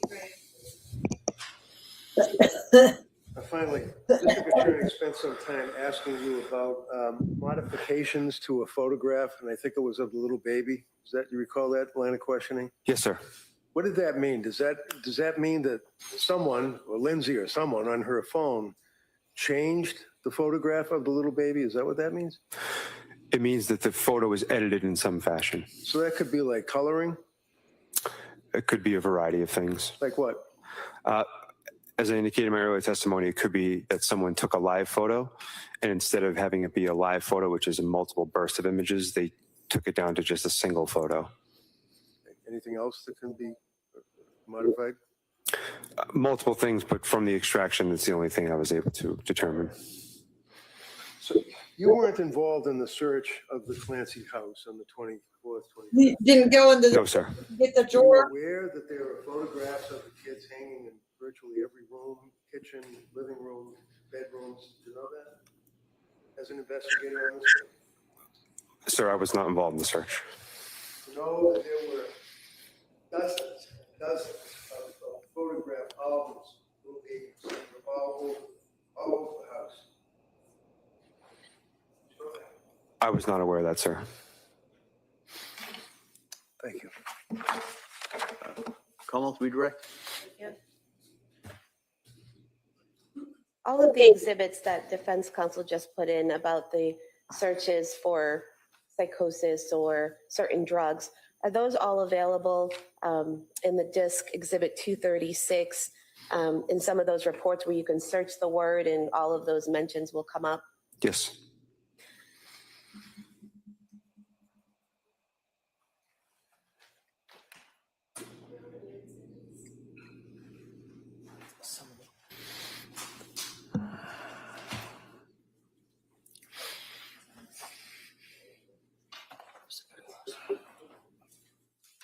Sure. Exhibit 250.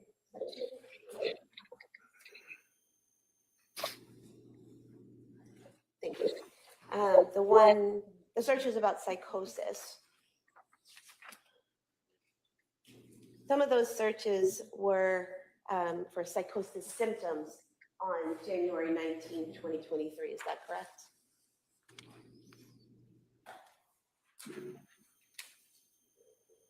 That's correct. So the person using the phone, looking it up, was looking up to find out what the symptoms of someone would be experiencing if they had psychosis, correct? It's a keyword search for psychosis symptoms. You were asked some questions about the chats between Lindsay and her mother in Exhibit 238. correct? Yes, ma'am.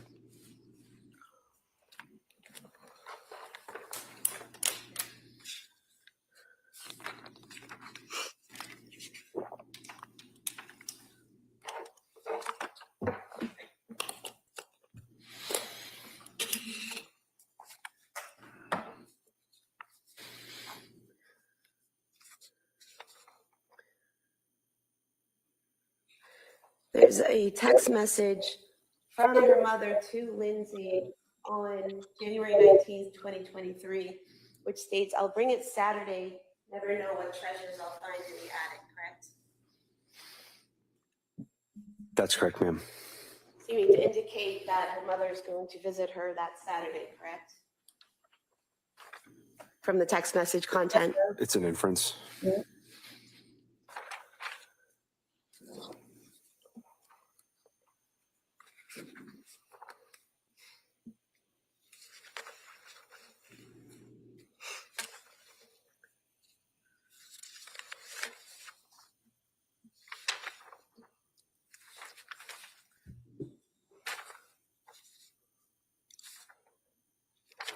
There's also a text message from Lindsay's mother to Lindsay on January 22nd, which would have 2023, which would have been the Sunday after the Saturday visit, in which her mother says, "Enjoyed seeing everyone this weekend. Nice to see you doing better."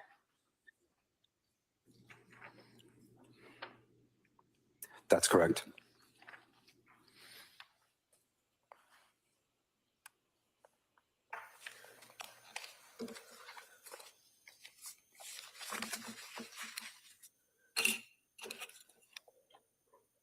I have nothing further. Mr. Rankin? Just very briefly, kind of like a housekeeping thing, if I could, Judge. I'm approaching you with text messages. Would you agree with me? Again, this came up on Lindsay's phone, and it would be text messages between Patrick Clancy and Lindsay. Kind of flip through them all. Trust me, one of the others. Yes, sir. Housekeeping.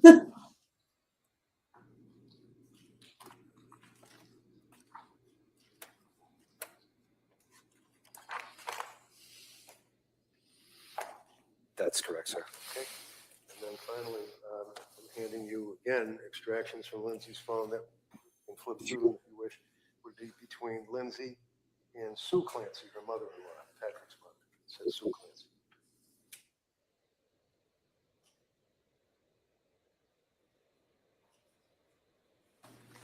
That's correct, sir. Okay. I'd offer these to you, Your Honor. Objection.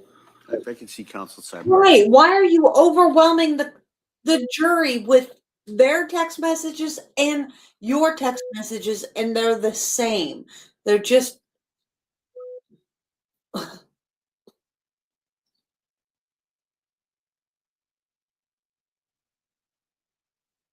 why do you have to have two sets of them? Doesn't make sense.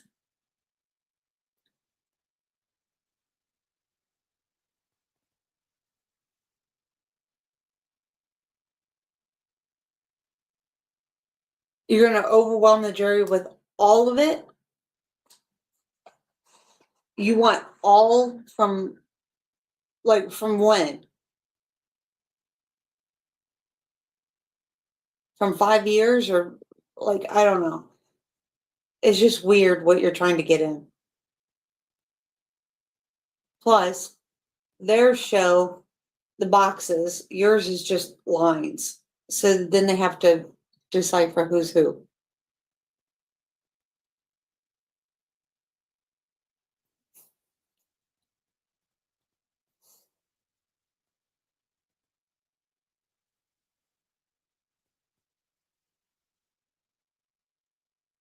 I think also that's why he stipulated too. We don't object to anything that they put in, thinking that the state would also not object, but the state's going to object. It's overwhelming the jury. That's too much stuff. And when does your text messages start? Like from the time that she got the phone? Because that's a lot of paper that you have in those files.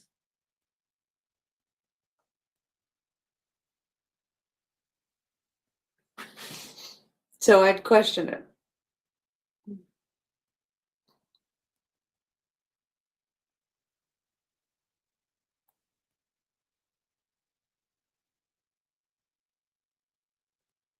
I bet he comes back though and relieves the jury because they got a lot to go over.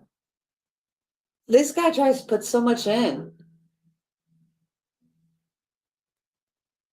that it's unnecessary.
It's UND for identification. Right.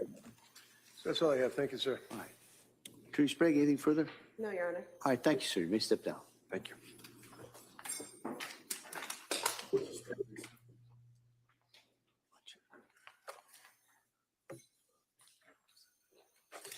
All right. So members of the jury, it's 1 o'clock, so 1:01, so they'll hold that against me. So we're gonna take the afternoon recess at this point. I'm gonna ask you to be ready, come back 2 o'clock.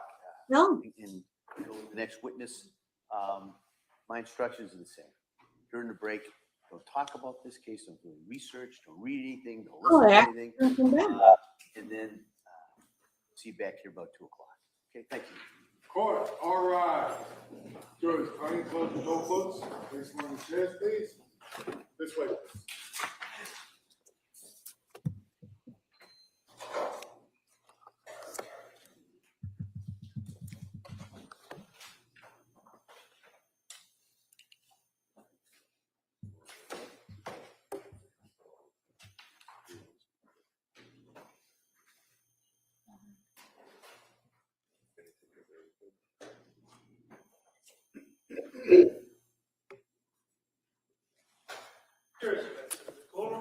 Before we break, Judge, I apologize.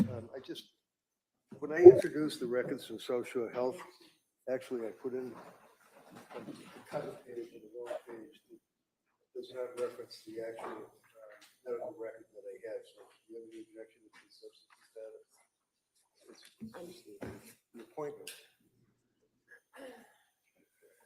Right.